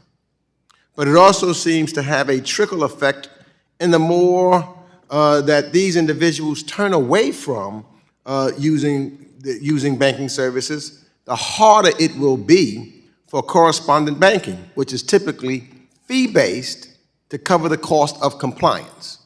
So my question is, we always focus on underbanked communities here in the United States, but we also must assess the policies that exacerbate circumstances for underbanked communities abroad. Can you please explain what the impact of de-risking is on our diaspora and immigrant communities here in the United States, like many of the people that reside in my congressional district? Thank you for the question, and having lived in Queens for quite some time, I definitely would love to answer this. First is, in the Caribbean, the remittances basically supplement working class income. We saw this in Jamaica during the pandemic, where remittances actually went up because it was seen, like Prime Minister Motley said, we're all family. We're needing to help Jamaica when the tourism industry closed down because of the pandemic. Now, it has the same effect in immigrant communities, especially Caribbean diaspora populations as well, because they are disproportionately affected, especially as people of color. And if they cannot pay for the fees in order to send remittances home, then they have family members that are unable to sort of have their own incomes, but also travel back to the US. As you will know, many in the Caribbean diaspora, they don't just come for a weekend or two. They come for weeks. They come to shops, they come to restaurants, they stay in hotels. and it actually becomes a vibrant part of the U.S. economy.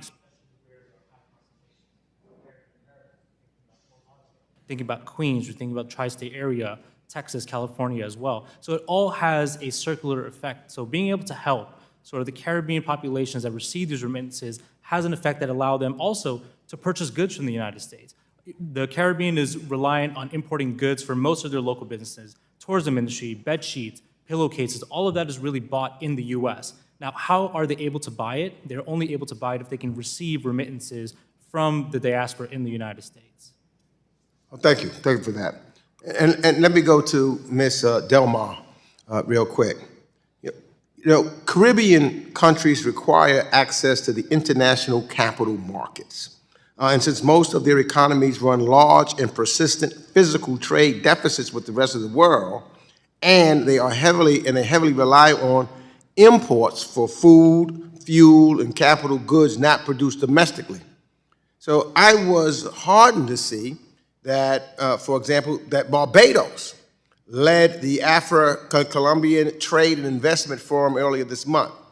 This exploration and potential collaboration, I think, could be just the type of innovation needed to prosperity in CARICOM countries and on the continent of Africa.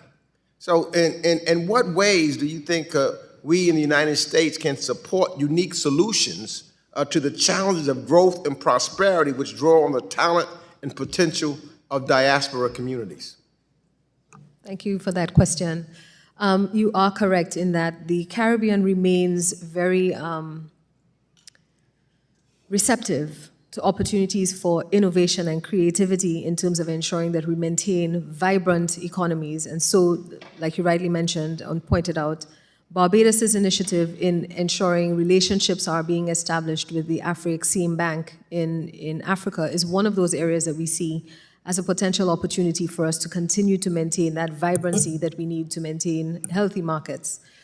Similarly, with the US, we are hoping that the relationships that we have lost through correspondent banking will be returned based on the discussions that are happening now, but also the opportunity to continue to trade in more meaningful ways. For example, we want to ensure that US citizens will see the Caribbean, and certainly through the diaspora, will see the Caribbean as places to invest safely, because the Caribbean maintains the same levels of monitoring that the US requires that we do. And so we should be seen as a safe zone as opposed to the perception of a high-risk jurisdiction. The Caribbean sees itself as the third border to the US. And through that alone, it says that we are here to do business. We want to ensure the safety of the financial services sector. And the Caribbean Association of Banks and our members always ensure that we conform to the requirements of regulation to ensure that the markets are remaining safe. Thank you very much. I yield back. The gentleman from Missouri, Mr. Lukemeyer, is now recognized for 5 minutes. Thank you, Madam Chair. Ms. Shedroth, I think you mentioned a minute ago the words reputational risk. And I looked up the definition of this according to a supervisory and regulation letter from the Federal Reserve. And I quote, "Reputational risk is the potential that negative publicity regarding an institution's business practices, whether true or not, will cause a decline in the customer base, cost of litigation, or revenue reductions." Whether it's true or not. And that's according to the Federal Reserve. So when examiners go in and they intimidate the banker, the loan officers, the executive board, the board itself by saying there is a reputational risk to what you're doing, not even knowing whether it's true or not, it's their interpretation, it's their idea, it's their belief that it could be happening, rather than factually saying it is happening, is to me a very poor way of going about regulation. So I'll ask you the question, do you think it's appropriate to eliminate banking services based on risks that are not based in fact? I agree that it's important to make sure that we're based in facts and in factual assessments, particularly on the ground, utilizing on-the-ground information that examiners are obtaining. attempting to leave out all biases at the doorstep is very important. The relationship building between an examiner and a financial institution should be an open one that allows for influencing each other with information. You made a comment ago about Operation Choke Point, so you understand what I'm talking about here. Operation Choke Point was when they were doing this intentionally, knowing that they were trying to drive a business out of business that was not doing something illegal. They were trying to intimidate the banks into getting rid of financial services or squeezing an industry or an individual. Whenever you don't even know if it's true. This is the horrible part about Operation Choke Point, is that they were going in with their own personal biases versus fact, and that can't happen. I just spent the last several months working with FDIC, Comptroller of Currency, CFPB, Comptroller, FDIC, Federal Reserve, and FinCEN, as well as credit union folks, working on them trying to take out the independent ATM operators based on the fact they believe there's money laundering going on, which they finally admitted was not going on. They were intimidating the banks into cutting off financial services based on something that wasn't true. What is the recourse that these industries, these individuals have when they get squeezed out of being able to have accounts at banks? The good news is that Operation Choke Point is over, and I would caution us. Oh, it is not. It is going full speed. As I just said, I just got done working on this issue and just got a letter back on it like 6 weeks ago to stop the nonsense. It's still going on today. It's still going on from the standpoint of the far left is trying to intimidate banks into cutting off services to energy companies. That goes on in this committee right here. So it's still going on today. I'm not, I don't apologize for interrupting here, but don't misunderstand. This is still there. It's just taking a different form. You may proceed. So financial institutions will require to operate logistically. They're going to go where they can operate openly, freely, and conduct their business. If we're closing that opportunity for them, they'll just go elsewhere. They'll go to the places where they can operate without the fear of examiners coming in. Practically, what I would say is that examination books and guidance needs to be updated. It needs to be updated from a variety of different perspectives, including around personal conduct, around what is actually tested, how it is tested, the kind of evidence that financial institutions need to submit, and there needs to be cautioning around bias and the reputational challenge and adverse media associated with it. Well, I have a bill, and it's actually passed the House here, 3095-2, that stops the nonsense. It forces banks to disclose to the customer when you close an account why you did it, so that the customer actually knows what the problem is, so they can then hopefully remedy that situation, or the next place they go, they can show that we fixed the problem, or down the road it can be remedied. And so that there is not this bias that's going on, this reputational risk threat that's going on, so we can stop the nonsense. So, it's important to me, I think, that we understand that the regulators are the ones who are imparting this reputational risk nonsense out there. They're the ones that are promoting this sort of interpretation and this intimidation. The banks have got to push back on this and say, show me where I'm wrong, prove to me that there's a problem here. I don't support banks that have problems, but I do support the proposition we've got to make the examiners do their job, which is only examine with regards to whether the laws are being complied with, not make stuff up, which reputational risk, according to the definition by the Fed itself, says could not be true. I agree with that. Thank you very much. Now you go back. Thank you very much. Mr. Lukemeyer, you and I may have something we can work on together. Great. Thank you. All right. Let me write this down. The gentleman from Colorado, Mr. Perlmutter, who is also the chair of the Subcommittee on Consumer Protection and Financial Institutions, is now recognized for 5 minutes. Thank you. And I have a question first, but then I want to respond to something Mr. Lukemeyer had to say, so I hope he stays in the room for a few minutes. And I want to thank the panel for being here in Washington on one of our busiest days, where we each have like 5 committee meetings going at the same time. So I just want to apologize in advance, kind of, other people are running around. I had a chance to meet many of you when I visited the Caribbean with the chairwoman and participate in the roundtable that the Prime Minister established and the the chairwoman put together. And so, Mr. Shaw, I'm going to start with you, sir. Excuse me one moment before you do that. Mr. Lukemeyer is anxious to get out, and you wanted to engage him? Well, but I have to do the first question to lead to the second question and the response. All right, so I'll start with Mr. Lukemeyer and let him get out of here. So one of the things that, there are sort of three things that are potential risks. Crypto, drugs, and tax shelters, okay? But we saw, and one of the things that came up a lot was safe banking, actually, Mr. Lukemeyer, where we have your bill on dealing with Operation Choke Point to stop that reputational risk component. And to Mr. Lukemeyer's credit, his bill in the Safe Banking Act, which provides a safe harbor for banks that provide banking services to the marijuana industry, his bill has passed the House 7 times now.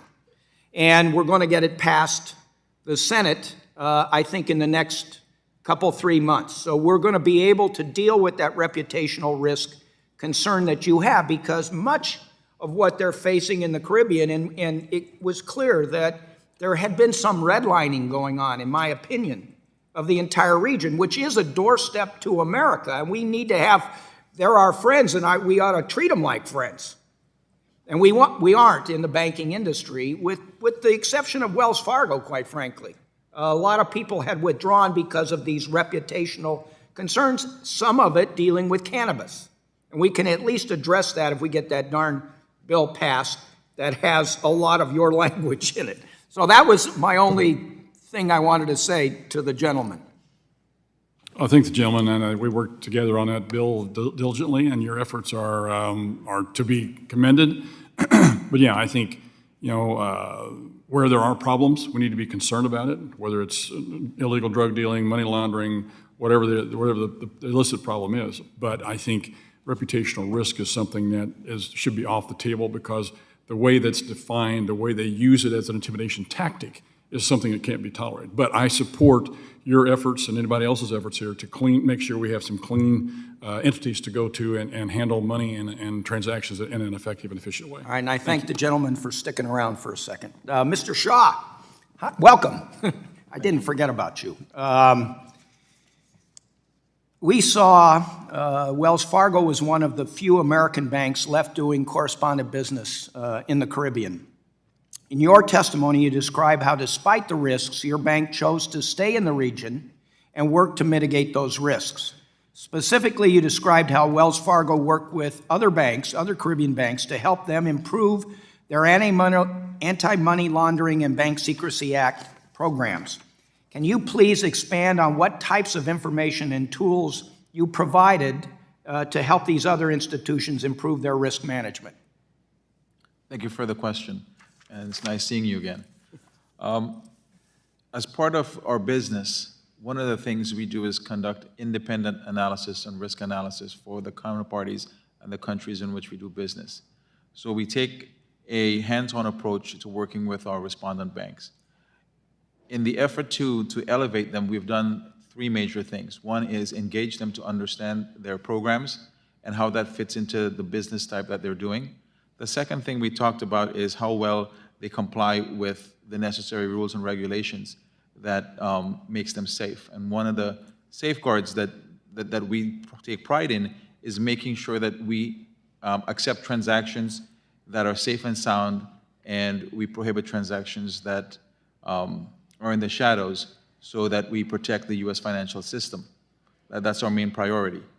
We've spent a lot of time with remediation, working with them to explain to them our risk management policies and procedures. We have an annual get-together for all our customers, where we talk about the new rules and regulations, our way of looking at them, how we manage risk, alignment of risk appetite, and what they should expect in terms of challenges. We also work with the industry through FIBA to make sure that they have available training, to make sure that they have a forum for discussion, and to air their concerns and react with them and work with them to make sure we clear that up. So We provide a great deal of support not only in banking them, but helping them navigate through the changes. Thank you, sir. My time has expired. I yield back to the chair. Thank you very much. The gentleman from Texas, Mr. Williams, is now recognized for 5 minutes. Thank you, Madam Chair. And if we're talking about money laundering risk, we cannot ignore the absolute disaster at the southern border. Over 2 million people have been apprehended this fiscal year alone, and this number doesn't include those that successfully evaded Border Patrol agents.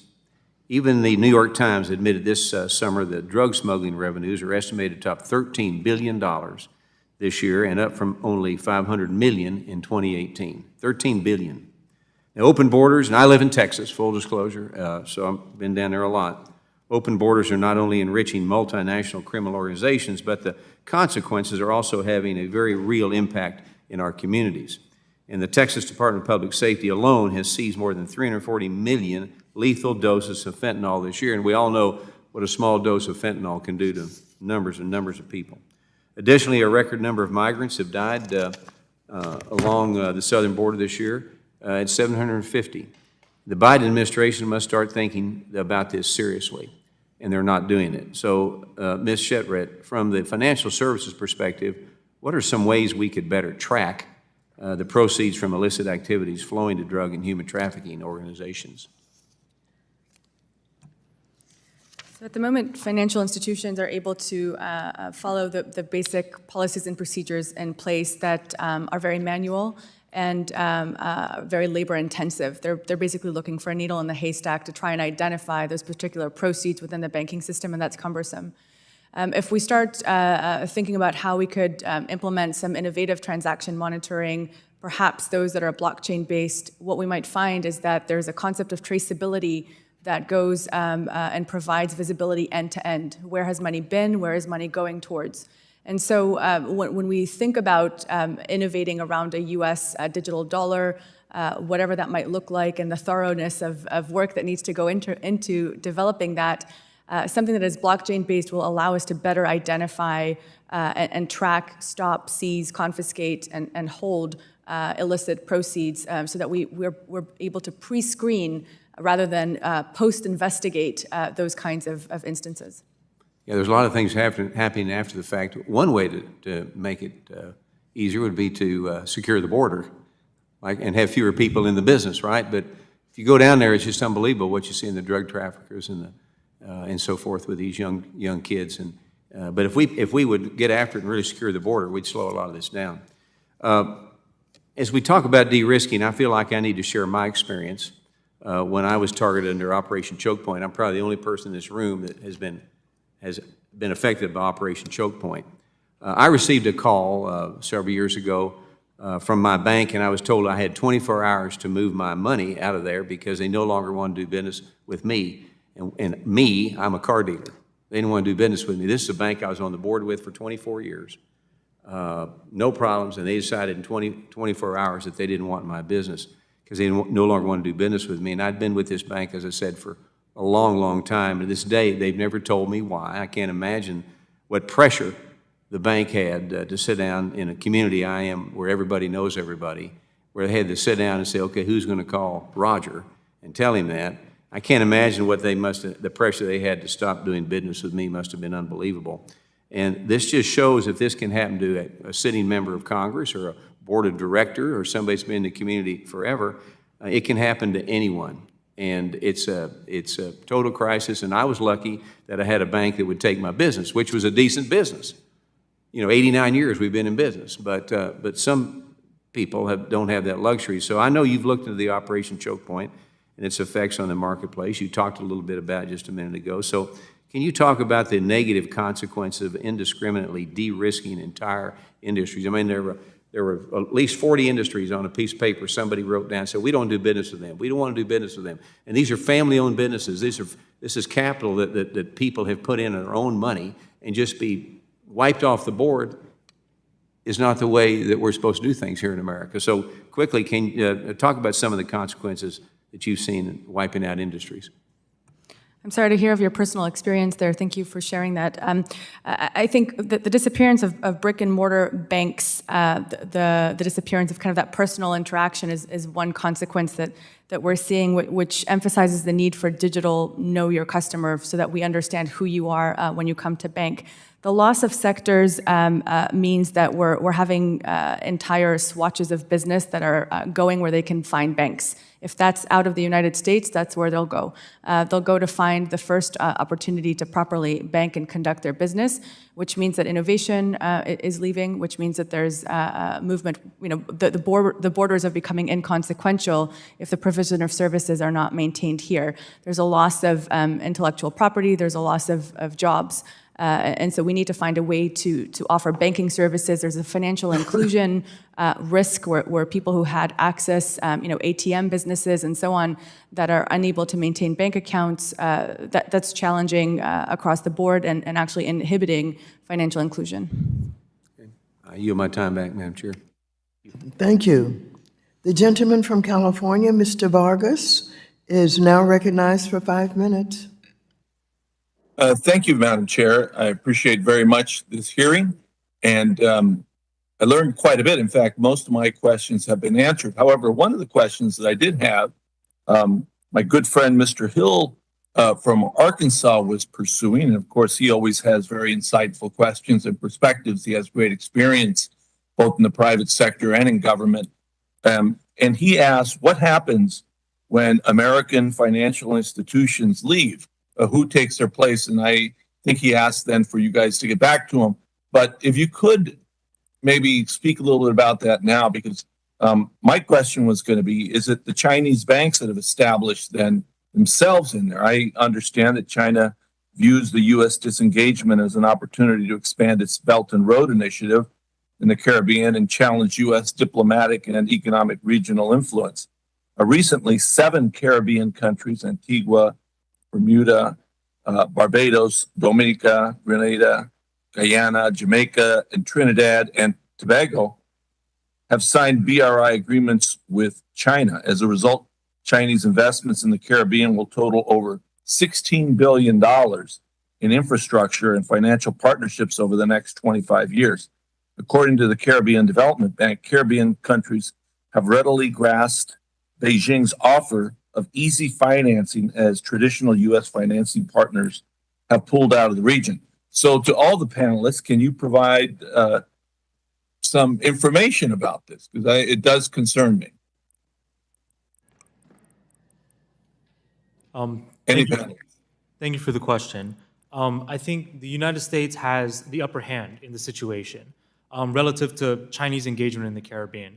China has a very one-dimensional relationship with the Caribbean, usually economic. You mentioned the Belt and Road Initiative, you mentioned investments, potentially Chinese correspondent banks and Chinese currency in the region. The U.S. has a more multi-dimensional relationship.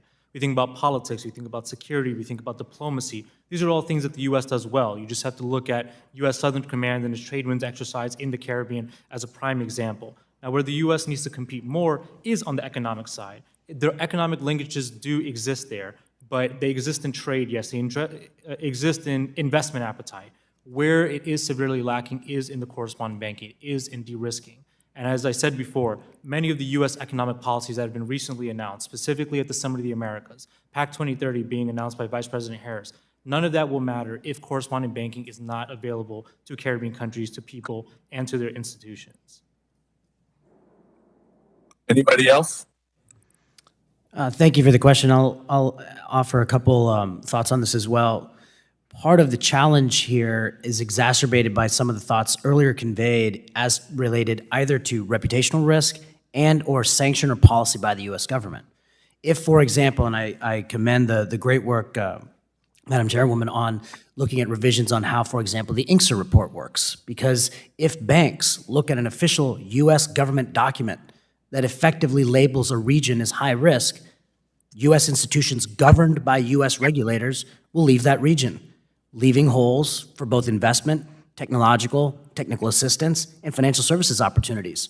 You rightly point out that one major government, China, has very much increased its investments, not only in the Caribbean, but across the world, LATAM, Africa, et cetera, where either U.S. institutions, U.S. companies have been either denied and by way of sanctions policy, or by various U.S. government and other initiatives that have either labeled directly or indirectly those countries, those jurisdictions, as being categorically higher risk.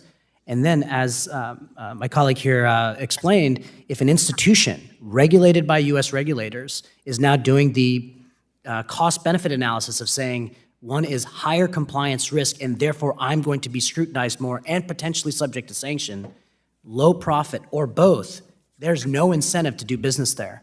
I would say that part of the solution set is to create incentives by way of policy and legislative measures that actually incentivize positive foreign direct investment, including financial services access into one of the most vibrant financial and capital markets on the planet, the United States. And one of those ways, especially through the advent of financial technology applications, web-based digital asset applications, is one can today now have the ability to put individuals, households, corporations, nonprofits in those regions into US-based accounts, which would promote those regions, invest in those regions, and reestablish less of a enforcement-centric work of financial services and foreign policy, and a much more incentivized development orientation that we really need to reorient our national and economic security policy. Well, thank you. And again, I found this hearing to be very positive, and I appreciate the chairperson. Thank you. Thank you very much, Mr. Vargas. The gentleman from Ohio, Mr. Gonzalez, is now recognized for 5 minutes. Thank you, Madam Chair. Ms. Shetard, I'm going to start with you and pick up on the China theme. We talked a little bit about this already. If you could, I'd like you to sort of outline how does China's Belt and Road, from a financial standpoint and a sanctions avoidance standpoint, work in Africa? And then from that parallel, how do you see it potentially playing out in the Caribbean? Thank you for the question. I spent, since 2008, I've been working in the Horn of Africa, and I've seen the rise of the Chinese economic power, and I think I almost see it as the back to the future situation of the Caribbean, so I'd like to describe it from that perspective. The Chinese initiative at the moment is not time-bound. There's patience in the making, and we've seen that unfold over the years in Africa. What I've specifically noted is that around 2013, when many of the major banks de-risked businesses in the Horn of Africa and essentially left, what we saw was that China stepped up in a variety of different ways. For example, all Chinese manufactured phones are hardwired with wallets that are directly connected to potential Chinese currencies and essentially bypassing settlement from the US dollar. So essentially pulling them away from the dollar-based system. Exactly. And what that means when it comes to national security instruments such as sanctions and sanctions implementation is that enforcing sanctions becomes that much harder because the settlement is no longer against the US dollar. We have no visibility into those transactions. We've shot ourselves in the foot in trying to follow the money and track that process. Now take that, right? So the de-risking has led to this situation in Africa vis-a-vis China. Can you draw a parallel to maybe some fears we would have from a de-risking in the Caribbean standpoint? Do you think China would implement a similar policy potentially and set up new bases around which, essentially bases around which to bypass the dollar-based system? Yep, so the parallel is certainly drawn, it's certainly there. I would see a situation in which, again, the patience, the build-out of mega projects that are infrastructure-based are accompanied by soft tech solutions from China that are meant to establish economic power. And that's done across industries. So in a situation in which there's full de-risking across the Caribbean, there's still businesses that need to operate, tourism that needs to happen, activities, financial accessibility globally that will need to be ongoing, and whoever steps up to providing those services, Chinese actors included, will win that business. That's the only option that would be left on the table. Yeah, so the fear being what we've seen happen in the Horn of Africa, we will see again in the Caribbean, obviously. Yes. What in your eyes is the best response from a U.S. standpoint in terms of preventing that sort of thing from happening? So I would encourage us to expedite our exploration of the U.S. digital dollar, understanding what it could look like, assessing its opportunities and risk globally. There needs to be a U.S. dollar dominance assessment that encourages innovations. I don't want to go too far on this. So I think dollar dominance is frankly a priority of mine. I think most members of the committee. I do think personally, I'm not a CBDC digital dollar guy, but I do think that if, and I know this is being negotiated, if we're smart about articulating a stablecoin bill that mandates US dollar-based reserves and makes sure that the stablecoins that are proliferating across the globe are the private stablecoins, are dollar-backed essentially. I think that strengthens the dollar. I think that adds to our ability to implement sanctions, and from both a national security and innovation standpoint, puts the U.S. at the forefront of what I believe is one of the most exciting technological advances of my adult life. And so I say that to encourage those negotiating on said bill to continue on, be thoughtful, and solicit feedback from those of us on the committee who spend a lot of time in this area. And with that, I yield back. Thank you so very much. Encouraging those who are negotiating. I hear you loud and clear. Thank you very much. Let me go now to the gentlewoman from Ohio, Mrs. Beatty, who is also the chair of the Subcommittee on Diversity and Inclusion, now recognized for 5 minutes. First of all, let me thank Chairwoman Waters for holding this hearing today, and to all of our witnesses, thank you for being here today. I think we've all learned a lot. I'm going to take about 20 seconds to take a moment of my time for personal privilege to thank the Chairwoman for allowing me to join her at the Chairwoman's Codale to Barbados and to the Bahamas earlier in this year. I had the honor of meeting with Prime Minister Motley, who was on the panel before us, and I want to make sure the record indicates that I thank her for the testimony and participating in this morning. Again, this chairwoman is making history. When we talk about de-risking and its impact, not just on the Caribbean, but the United States as well. Certainly we have heard and we all know that it is a critical issue. And I'm glad that we're calling the attention. So for all of those who are watching us, many of our brothers and sisters from the Caribbean, we hear you, and this is very real. I'd like to begin by touching on some of the topics that we discussed, Chairwoman Waters, on your Codale, because many of those things we are hearing here today from our witnesses that we heard in our roundtable. So, Mr. Mola, let me start with you. I know we've covered a lot today, and some of the things I'm going to ask about, maybe several of you have touched on, but I want to talk about how we can provide technical assistance for legal and regulatory uniformity across the region, or how we could support a consortium, think pilot, maybe, that goes across the region. Do you have any thoughts or suggestions or anything that we could do that would be particularly effective with this issue? Thank you for the question. I think, as I stated before, dialogue is very important. Being in the region, the Codale was a prime example of doing so, but having regulators, banks in the region, meeting their different counterparts in the Caribbean, understanding that this is, yes, about business, but it's also about personal lives, it's also about quality of life. Having that personal relationship is very, very important. Technical assistance, not just being in the embassies in the Caribbean, but across the Eastern Caribbean, where they usually are only worked out of because of Barbados. Being in some of the smaller islands that are maybe not part of CARICOM. Building a consortium, yes, making sure that policies are harmonized, yes, but also contextualized to the different circumstances of each Caribbean country, even sub-regions as well.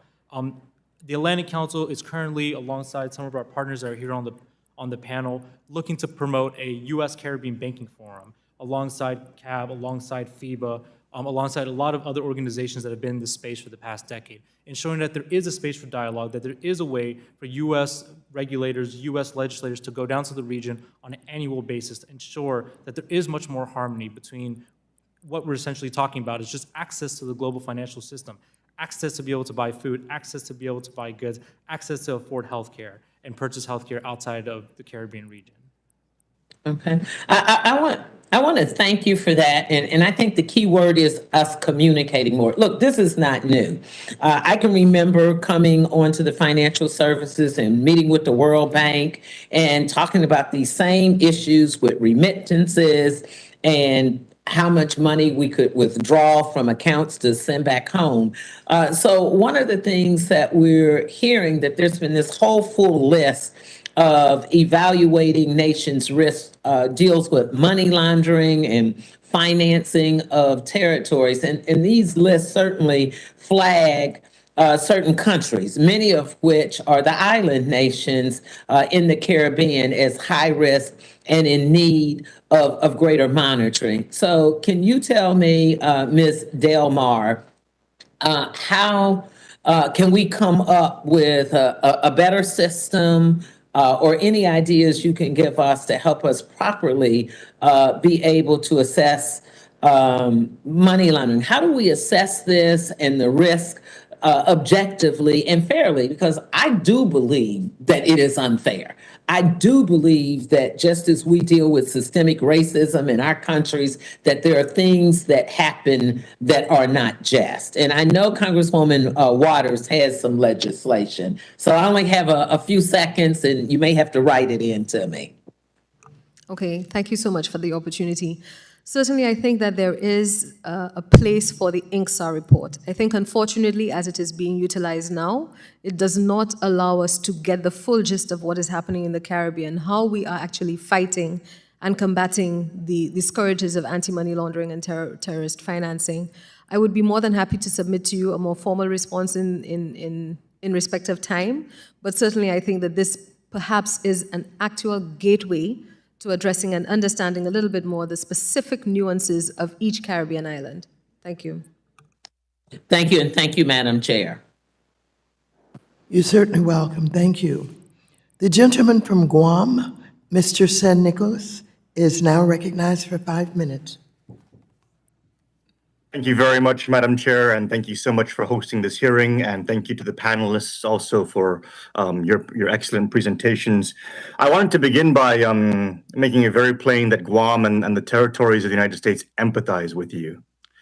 We get blacklisted multiple times, usually by the European Union. It's very frustrating, especially being a member on this committee and having to contend with the European Union blacklisting us for being a money laundering risk and a terrorism financing risk, and our own banks in our territories, to include Guam, are FDIC insured, are regulated by the Treasury, are regulated by the Comptroller of Currency. We have all the trappings of U.S. protections, and yet we suffer circumstances very similar to yours. And so I wanted to first begin by thanking Madam Chair for having this hearing to call attention to this issue and to also put on the record the circumstances of our U.S. territories that are very much the same as our brothers and sisters in the Caribbean. My question's pretty simple, and it's related to something that we contend with on our end. If a U.S. territory, which is part of the U.S. financial system, is still suffering the consequences of being blacklisted by these so-called watchdog, type of operations, how does the Caribbean propose to be able to remedy their circumstances when territories in the United States themselves are suffering the same? I guess I'll pose that to Chairwoman Delmar.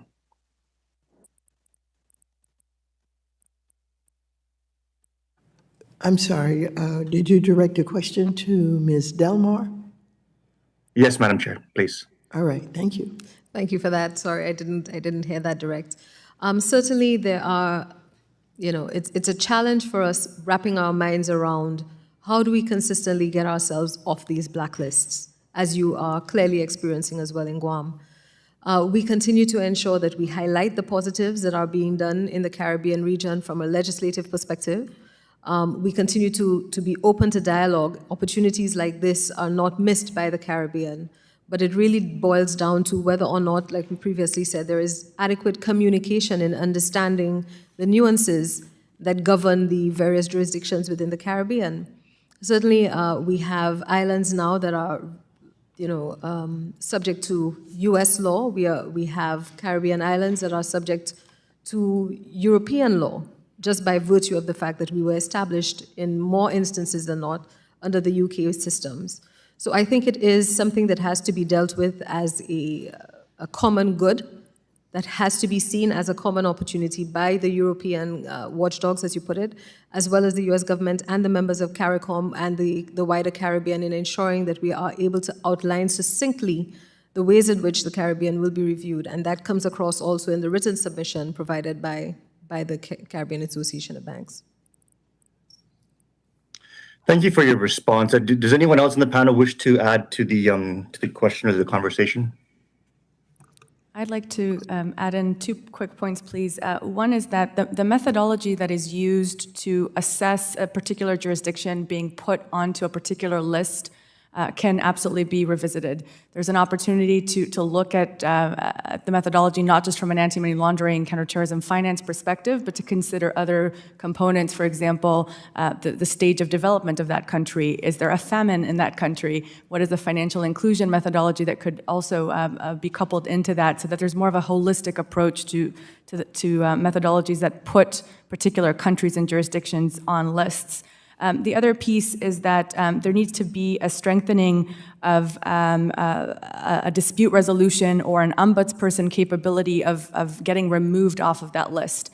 So once you're on the list, it doesn't need to take years and years to get off the list. What are some ways in which parliamentary action, swift action, could potentially get you an expedited removal from the list to hopefully remediate any potential concerns that the jurisdiction, reputational concerns that the jurisdiction is absorbing? I would like to add, from the industry perspective, every time one of these lists gets updated and we see some islands on there or some countries on there, we ask the question, what's the consultative process and communication for you to get on the list? Is somebody making these decisions in a vacuum? Where's the communication? How do you have a dialogue to verify that these countries need to be on the list? So that's one thing I would think from an industry perspective makes sense, that before somebody gets on a list, just like we're trying to do with the INTA report, let's have that dialogue, let's have that confirmation and make sure that the place on the list is deserved. My time has expired, Madam Chair, but those are all excellent points that I very much support. Thank you very much for the opportunity. And thank you very much. The gentlewoman from North Carolina, Ms. Adams, is now recognized for 5 minutes. Thank you, Madam Chair, for hosting today's hearing. Most of the correspondent banks are the largest financial institutions, like your bank, Mr. Shaw, Wells Fargo, and others, to include Citibank and Bank of America. There's some small financial institutions offering this service, but it's not too common.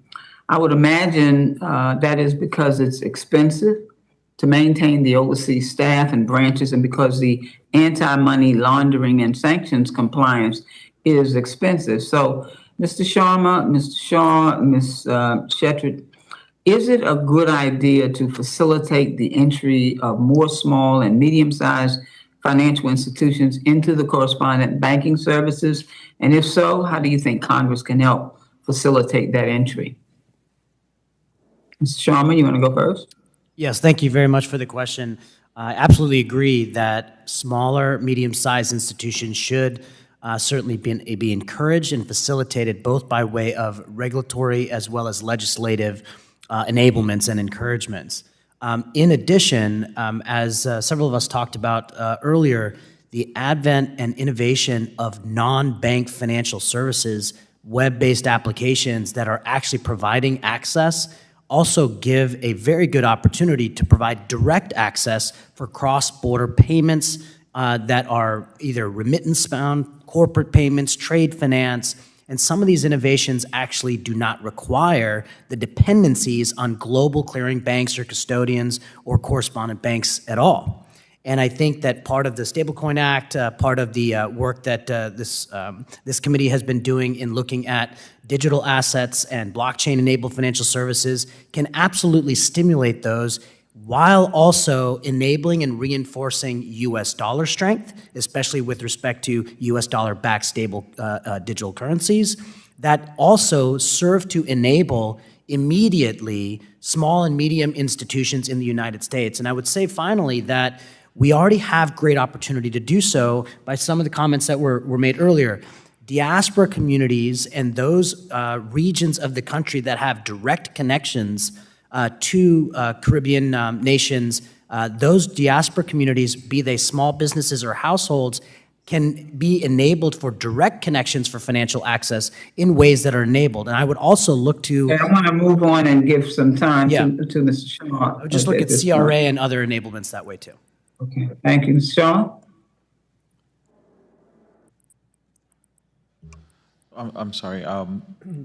When you look at the environment for correspondent banking, usually the large banks have a significant infrastructure and program to manage those risks. It's always a good idea to have many providers of the service. Small and medium-sized banks would also have to invest in a similar infrastructure and program, and also be able to respond to the regulators like a big bank would. So from my perspective, it's always a good idea to have more and more folks providing the service as long as they can manage the risks appropriately. Okay, Ms. Shetry? I agree with what's been said so far. Thank you. Okay, thank you very much. So let me ask Mr. Sharma, can you briefly discuss how new fintechs are playing a role in the correspondent banking space in the Caribbean? Absolutely, and I want to commend a previous panelist, the esteemed Prime Minister from Barbados, and many other Caribbean nations are exploring the use of technology, particular blockchain technology, for purposes of asset issuance, in other words, digital assets, including central bank digital currencies.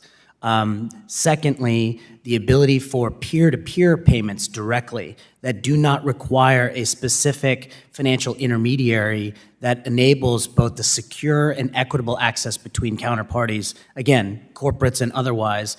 And that innovation is being seen in the Caribbean in particular.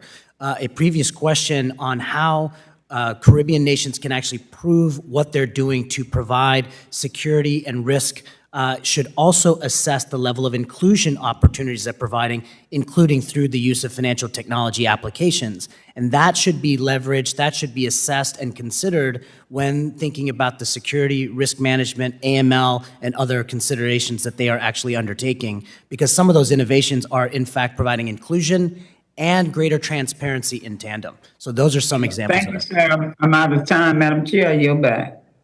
Thank you so very much. The gentleman from Wisconsin, Mr. Stile, is now recognized for 5 minutes. Thank you very much, Madam Chairwoman. Ms. Shetred, if I can, we've spoken today about the breakdown of correspondent banking relationships and its impact on Latin American and Caribbean countries, rightfully so. But these also aren't one-sided. And I'd love for you to shed a little light about the other end. The corresponding banking relationship is with U.S. Financial institutions that facilitate business with American companies. And can you talk about how American businesses and workers would be impacted when international financial flows would be disrupted? I'm sorry, could you clarify the question? We got a little bit of noise there with the door. But we've talked about the impact that this would have on Latin American, Caribbean nations. What's the impact here in the United States of America? The other side of the coin, if you will. So one of the things that we're seeing here is that there's a brain drain. Innovation is not quite flourishing as much as we'd like to see it because essentially businesses are moving to where they can operate openly and freely, and that's difficult to see.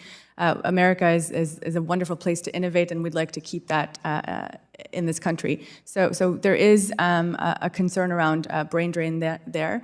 The other piece is that the regulatory framework requires a little bit more adjustment to be clear and to allow for innovation to bloom here, and that's something I would point out. Thank you. Let me continue on with you if I can. Your open testimony, you spoke about how de-risking is, I think, quote, perpetuating the challenge of regulatory arbitrage. Can you explain how this dynamic plays out, and does aggressive de-risking from the U.S. Potentially yield global financial flows to countries such as China, which may have very different standards? So the concern of regulatory arbitrage is real, and what happens is that there's no standardization globally that's being enforced. So what we see is that one country implements particular frameworks that then doesn't get translated. This impacts the opportunity to investigate, to share information. The criminal codes are different, the legislation varies, and there's no common language. Sharing information under very complicated memorandums of understanding becomes an ordeal. It's not timely. This is particularly difficult when we look at governments that are not necessarily cooperative with the international frameworks, of which we do require information sharing because criminality does know no boundaries or barriers, and we do need information sources around the globe. So one of the things that we've been seeing is that the ambiguity of the risk-based approach, national regulators are coming out to put more detail behind that, but that's happening at a different pace, it's happening at a different speed, and at a different level of detail across countries. So I do hope that the Financial Action Task Force and its counterparts by region, so for example in the Caribbean Financial Action Task Force will spend more time kind of putting those details behind the expectations around how to manage high-risk customers. Thank you. Let me shift gears somewhat here with you. We look at ways to mitigate the impacts of broad-based de-risking. It's important we consider the role, I think, of digital currencies can play in bringing marginalized regions safely back into the financial system, especially true for island nations where it's more challenging to move physical currency.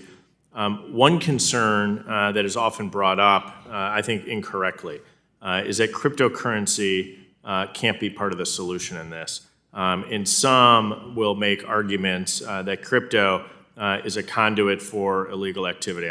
I disagree with the premise. Do you think crypto in particular presents an outside risk with respect to illicit finance? So I disagree with that premise as well. Thank you for sharing that.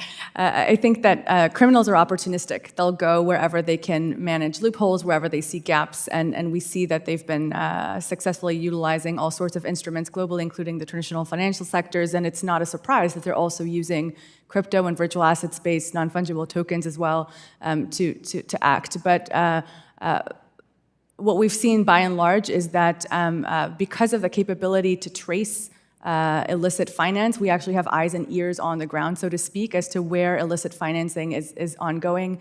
The capabilities of pre-screening are really helping us understand where it's happening so we don't cash out. There's opportunities with crypto specifically that allow companies and centralized and exchanges that are regulated to stop transactions that they see are illegal and illicit. So I agree with you that crypto provides opportunities to actually mitigate the impacts of de-risking. Absolutely. Thank you. Recognizing the time, Madam Chairwoman, I yield back. Thank you. The gentlewoman from Massachusetts, Ms. Presley, who is also the Vice Chair of the Subcommittee on Consumer Protection and Financial Institutions, is now recognized for 5 minutes. Thank you, Madam Chair.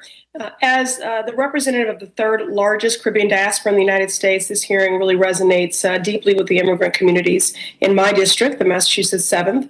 Many of my constituents, many of my neighbors send remittances to their families in Haiti and throughout the Caribbean, which have really proven a lifeline amidst the financial hardships of the pandemic and, of course, global inflation as well. Remittances help working class families stay afloat when they need it the most and have demonstratively reduced poverty in several countries. Mr. Mala, according to the Atlantic Council report, which you co-authored, the Caribbean has seen a decline in correspondent banking relationships since 2015, with the World Bank citing the region as the most severely affected by this phenomenon from a global perspective. As a result, remittances that my constituents send to their families have become more expensive if they are not denied or delayed entirely. Can you please expand upon how the decline in correspondent banking relationships is harming working class families in the region? I just wanted to build upon that question from my colleague, Congressman Meeks, earlier. Thank you for the question. Mostly, as I mentioned to Congressman Meeks, is it supplements working class population's incomes. It's what people use, especially when there's job loss and poverty. I mean, we saw this with the pandemic, where 10 CARICOM countries are tourism-dependent economies. During the pandemic, tourism shut down, which meant that they were unable to go to work. Where were they able to get income to supplement that, to buy food, to purchase, to access healthcare, access education? It came from remittances. We see this in Haiti, we saw this in Jamaica. Now, pandemic was just 2-3 years still ongoing, but when we think about disasters, extreme weather events, remittances help. They help with taxes. They help across the board. At the same time, remittances, and when it's delayed, when it is much more costly, it affects the people that are in the U.S. itself. They are then going to be unable to send remittances, and they themselves, especially in Massachusetts and New York and Florida, who are already sort of living in sort of underserved communities, are going to have to pay more and more each time. Thank you. And so, again, just building upon a little bit more. So for countries like Haiti and Jamaica, we know that remittances accounted for 20% of their GDP in 2020 alone. So if the decline in correspondent banking relationships continues, what will be the impact on these nations' economies? Well, for countries like Jamaica, it's 20% of their GDP, but then you have sort of tourism that's about 25% of their GDP. So about almost half their GDP is being wiped out during a pandemic and when there's limited remittances. What happens is that when you have limited economic stability, it can create political instability. When people don't have jobs, when people are impoverished, they have to find other ways of making money. It can lead to sort of petty crime. If women and children are disproportionately affected, they can become victims of human trafficking. So it creates broad political instability. When you couple that with other factors such as climate change, such as energy insecurity, high food prices, it creates a very worrisome picture in the Caribbean, especially over the long term. Yeah, worrisome, devastating. And so for a region disproportionately vulnerable to climate disasters and dependent on the tourism industry, finding a solution to this de-risking problem is really critical. Mr. Mala, in the report you co-authored, you list a number of possible solutions to this problem. Specifically, you discuss categorizing correspondent banking as critical market infrastructure due to the important role these relationships play in Caribbean economies. Can you elaborate how this categorization would increase access to financial services in the region? Yes, so both in the US and globally, it would help identify correspondent banking as a global public good, as a human right, basically, as Prime Minister Motley stated in the previous panel. Doing this will give added justification for international financial institutions to incorporate correspondent banking as critical market infrastructure in development packages, in development finance, in USAID assistance after extreme weather events. It helps also to sort of underscore the vulnerabilities that these countries are facing, even as high and middle income countries, allowing them another justification to be able to access concessional financing and blended finance as well. Thank you, and thank you to our distinguished chair for this historic hearing. This is certainly an issue of critical economic, racial, and immigrant justice, and we can't sit idly by.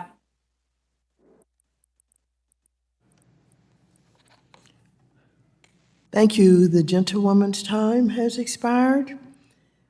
The gentlewoman from Texas, Ms. Garcia, who is also the vice chair of the subcommittee on Diversity and Inclusion, is now recognized for 5 minutes.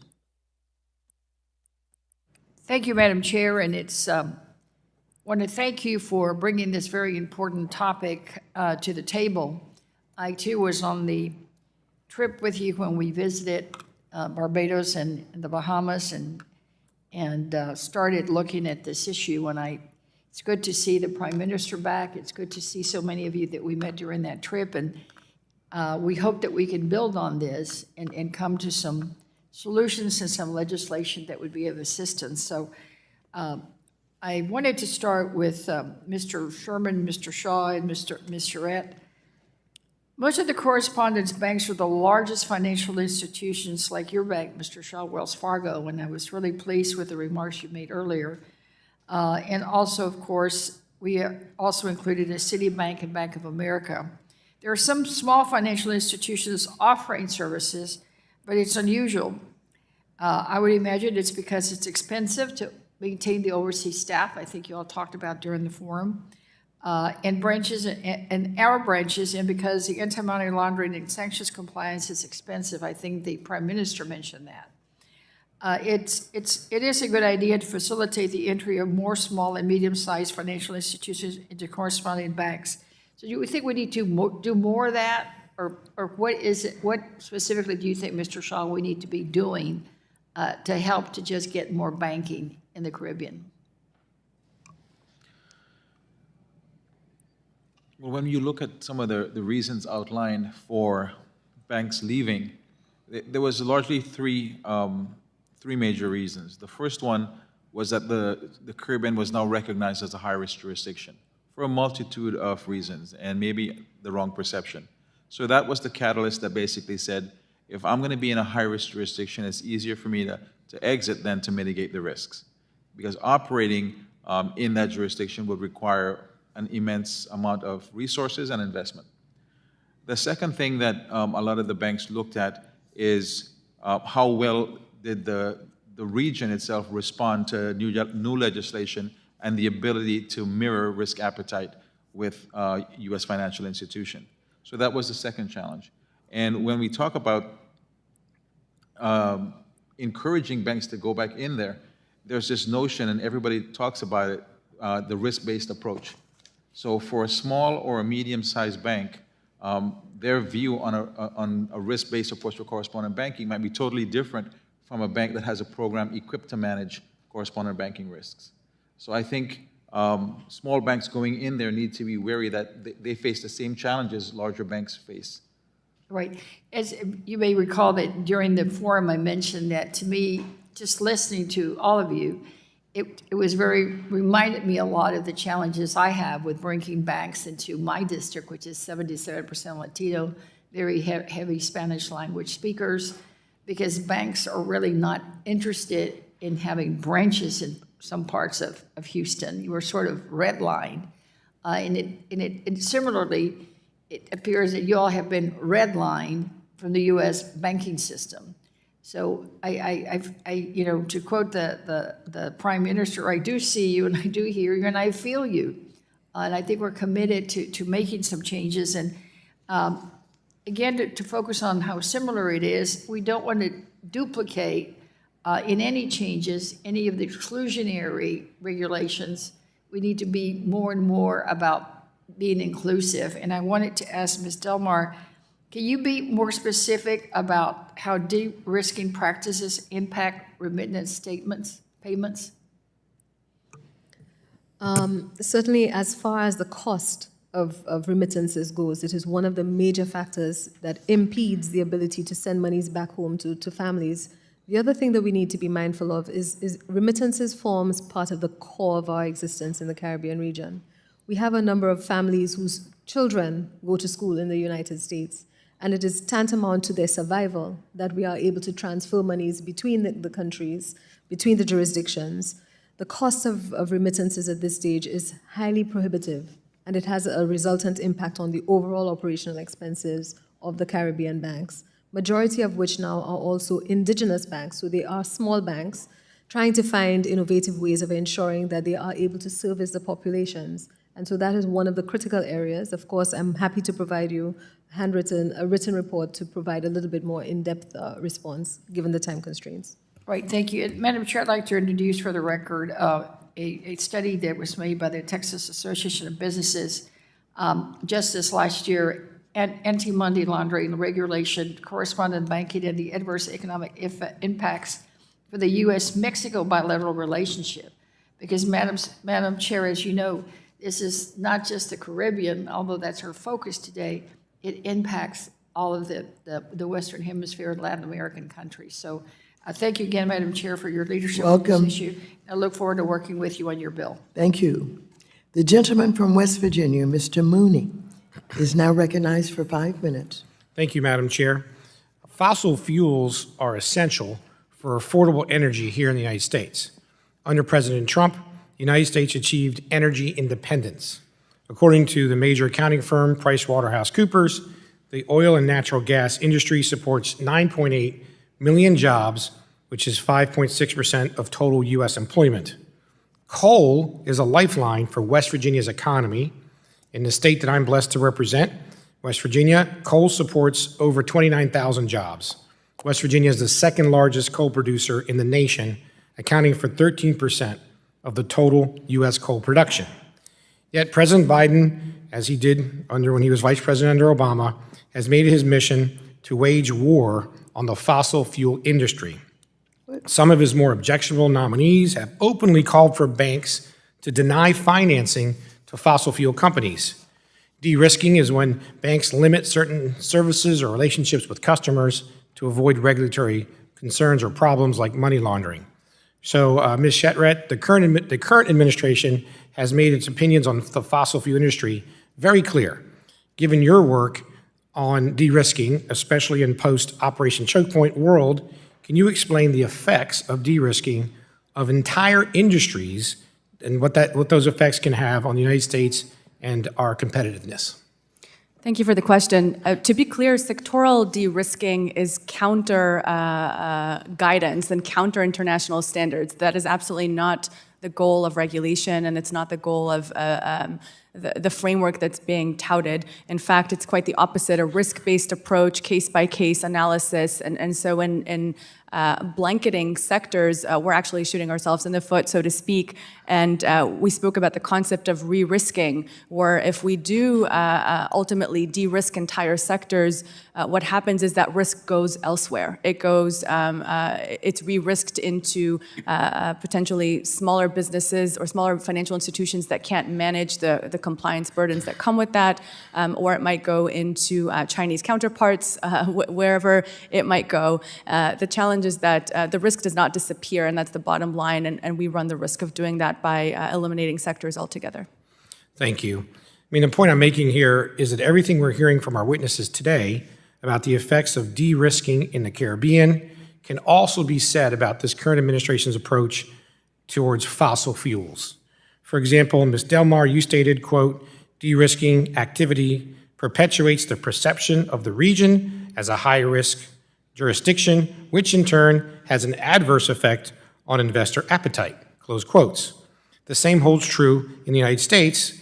The Biden administration seeks to negatively affect investor appetite and steer capital away from fossil fuel companies while killing millions of American jobs. It is critical that we do not abandon the fossil fuel industry in this country. The so-called Inflation Reduction Act raises taxes on West Virginia's coal industry to provide subsidies for electric vehicles in big cities.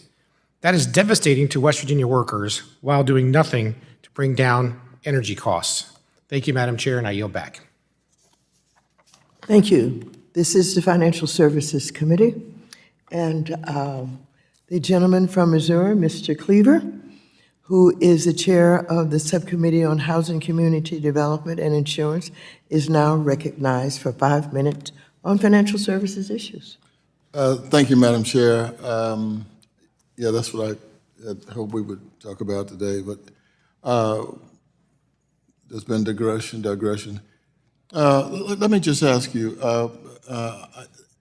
would it be of any value if the U.S. Department of the Treasury would work with Caribbean, the Caribbean Financial Action Task Force to help build a greater technical capacity? Thank you for the question. Certainly, we believe that there is the opportunity to continue the dialogue so that we ensure that, the policies are reflective of what happens in the Caribbean islands and sets us apart from perhaps the rigorous nuances associated with these policies and legislations that are implemented in the U.S. One of the things that has to be considered in decision-making is the size and scale of the Caribbean islands and our ability to respond effectively and efficiently to the changes that we seek on a constant, ongoing basis around policy change. And so, yes, I believe it is something that we will be open to working with you to ensure that there are policies that are put in place that also take into consideration what makes the Caribbean, the third border to the U.S., small interconnected islands that are, to a large extent, in more instances than one, heavily reliant on the opportunities to trade with the U.S. to remain viable, vibrant economies. Thank you. I was here with our chairwoman and increasingly very few others in the aftermath of the 2008 economic collapse. But it was infinitely easier for us through Dodd-Frank to deal with our entire system. Because all of the banks in the United States operate under the same laws and requirements. And, I'm just wondering, I've become a fan of USAID. I've seen what they've done all around the world, in Africa, for example, where I have many relatives, at least in Tanzania. And I'm thinking that I don't know how active USAID is in the Caribbean. I need to probably get an answer to that one first. Are you aware of USAID presence? And Yeah, they are extremely important to disaster response, especially after hurricanes, as well as currently on food security production. Yeah, they do a lot of that around the world. The point I'm trying to make is that USAID may be able to help build technical capacity in the Caribbean. I mean, when you list the things that you need most desperately, I'm assuming that for us to get rid of this red lining, I can't think of another, black lining, brown lining, whatever we're going to call it. But it would seem to me, if where that sits on your priority list, that maybe that ought to be a request from USAID, either from the task force or from this committee, to develop a program so that they can help build this technical capacity, but do so with some kind of standardized compliance requirements. To connect that with my Dodd-Frank analogy earlier. Thank you. And I suppose, sorry, from my perspective, the concern there for me would be whether or not this would be considered recognized by the regulators, the U.S. regulators specifically, noting that while we may build technical, it has to be done in conjunction with the U.S. regulators, of course, I would imagine, to ensure that it is identified, it is recognized as acceptable, so that we are re-onboarded in some instances and are able to establish relationships. And I say that in the context that the Caribbean has consistently, from 2015 up until present day, spent inordinate amounts of money trying to figure out what are the challenges specifically, why are we consistently being faced with the issues of de-risking, and to date we find that the conversation keeps changing in terms of what should we do. And all of these things are capital intensive for us. But wouldn't it be better if we had standardized compliance? Yes, absolutely. And maybe that's one of the requests we need to make of USAID. My time has run out. I'm very much interested in this particular spot. Thank you, Madam Chair. You're welcome. The gentleman from Massachusetts, Mr. Auchincloss, who is also the vice chair of the full committee, is now recognized for 5 minutes. Madam Chair, I appreciate you hosting this hearing. It's been educational for me. My questions are for Ms. Shetret on stablecoins usage for correspondent banking. You said in page 4 of your written testimony in a section entitled Innovation and Technological Solutions to De-risking that Congress should explore legislation to facilitate the acceleration of digital dollars. And you described that CBDCs have a high adoption rate in the Caribbean, with 8 countries fully deploying one, and that the US develops our own digital dollar, it should be interoperable with other nations' CBDCs. Now, I'm a committed CBDC skeptic in terms of the United States and the Federal Reserve's, 1, statutory authority to do it without getting Congress's approval, and 2, the necessity of it here in the United States when we have a flourishing ecosystem of private stablecoin issuers. Can you describe whether you see any particular need for it to be a CBDC that would be interoperable with Caribbean CBDCs, or whether if we mandated interoperability for private stablecoin issuers here in the United States, that would fulfill the same end state? Thank you for the question. I think it's the latter piece that's important here. It's the interoperability piece of integrating into economic blocks. I think the concern, whether it is a CBDC or a stablecoin, is isolationism and creating a closed loop in which there is no way to conduct trade, to conduct transaction monitoring, and to be able to have visibility into risk and properly risk manage.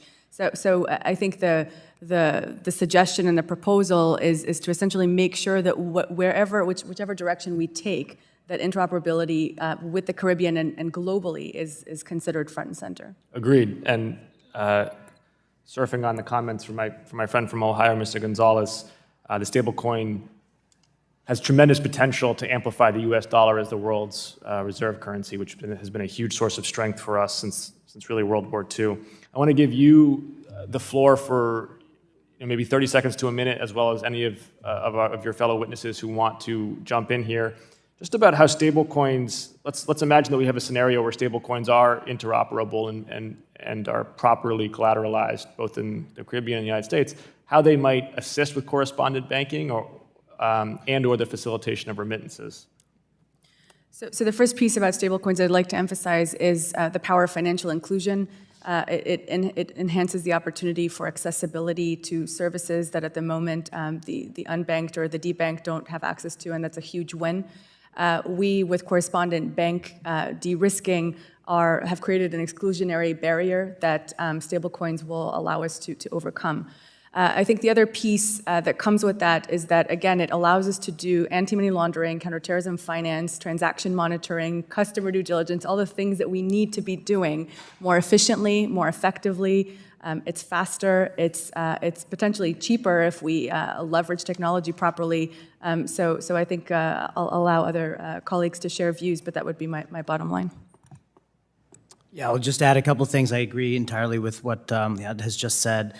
The underlying technology that facilitates stablecoin provides, through its attributes, the immutability of ledgers, the traceability of transactions, and much of the sector, and I believe that it is very additive to the broader financial services economy insofar as both inclusion metrics as for direct access, as well as to alleviate leakage, waste, fraud, and abuse, because, again, the underlying technology provides some of those capabilities from an anti-money laundering perspective as well. Mr. Shah or Ms. Delmar, do you want to jump in about the ability of stablecoins or the underlying technology to assist or augment correspondent banking? When you look at some of the major risks, the actual mode of transmission of transactions is not really the number one issue. Ultimate beneficial ownership, figuring out who you're doing business with, the type of transactions, who you bank, who you choose not to bank. Those are some of the things that still continue to remain challenges, regardless of whether you use hard currency or digital currency. Yeah, and I'm also inclined to agree with Mr. Shah's perspective that we would need to do a bit more investigation into ensuring that if this becomes the option or an opportunity, that it actually addresses the issues posed by correspondent banking. It's not a solution in search of a problem, in other words, and as I fear that the US CBDC would be. Thank you, and Madam Chair, I yield back. Thank you very much.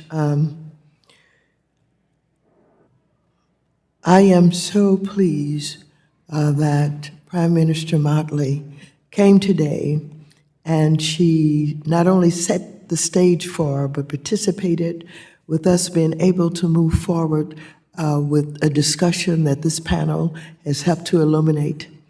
I do believe that we face the issues, that the discussion was well thought through and well presented by all of you on the second panel. And I'm very optimistic. As a matter of fact, I think I almost joined with someone on the opposite side of the aisle in ways that I never thought I would to deal with this issue. And so I want to thank you, second panel, for being here, the time that you have spent.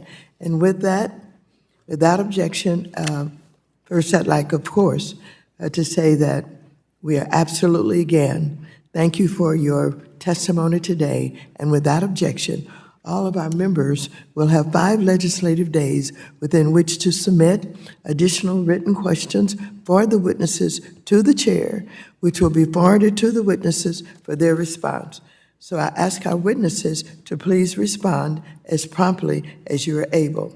So without objection, all members will have 5 legislative days within which to submit extraneous materials to the chair for inclusion in the record. The hearing is now adjourned. Thank you.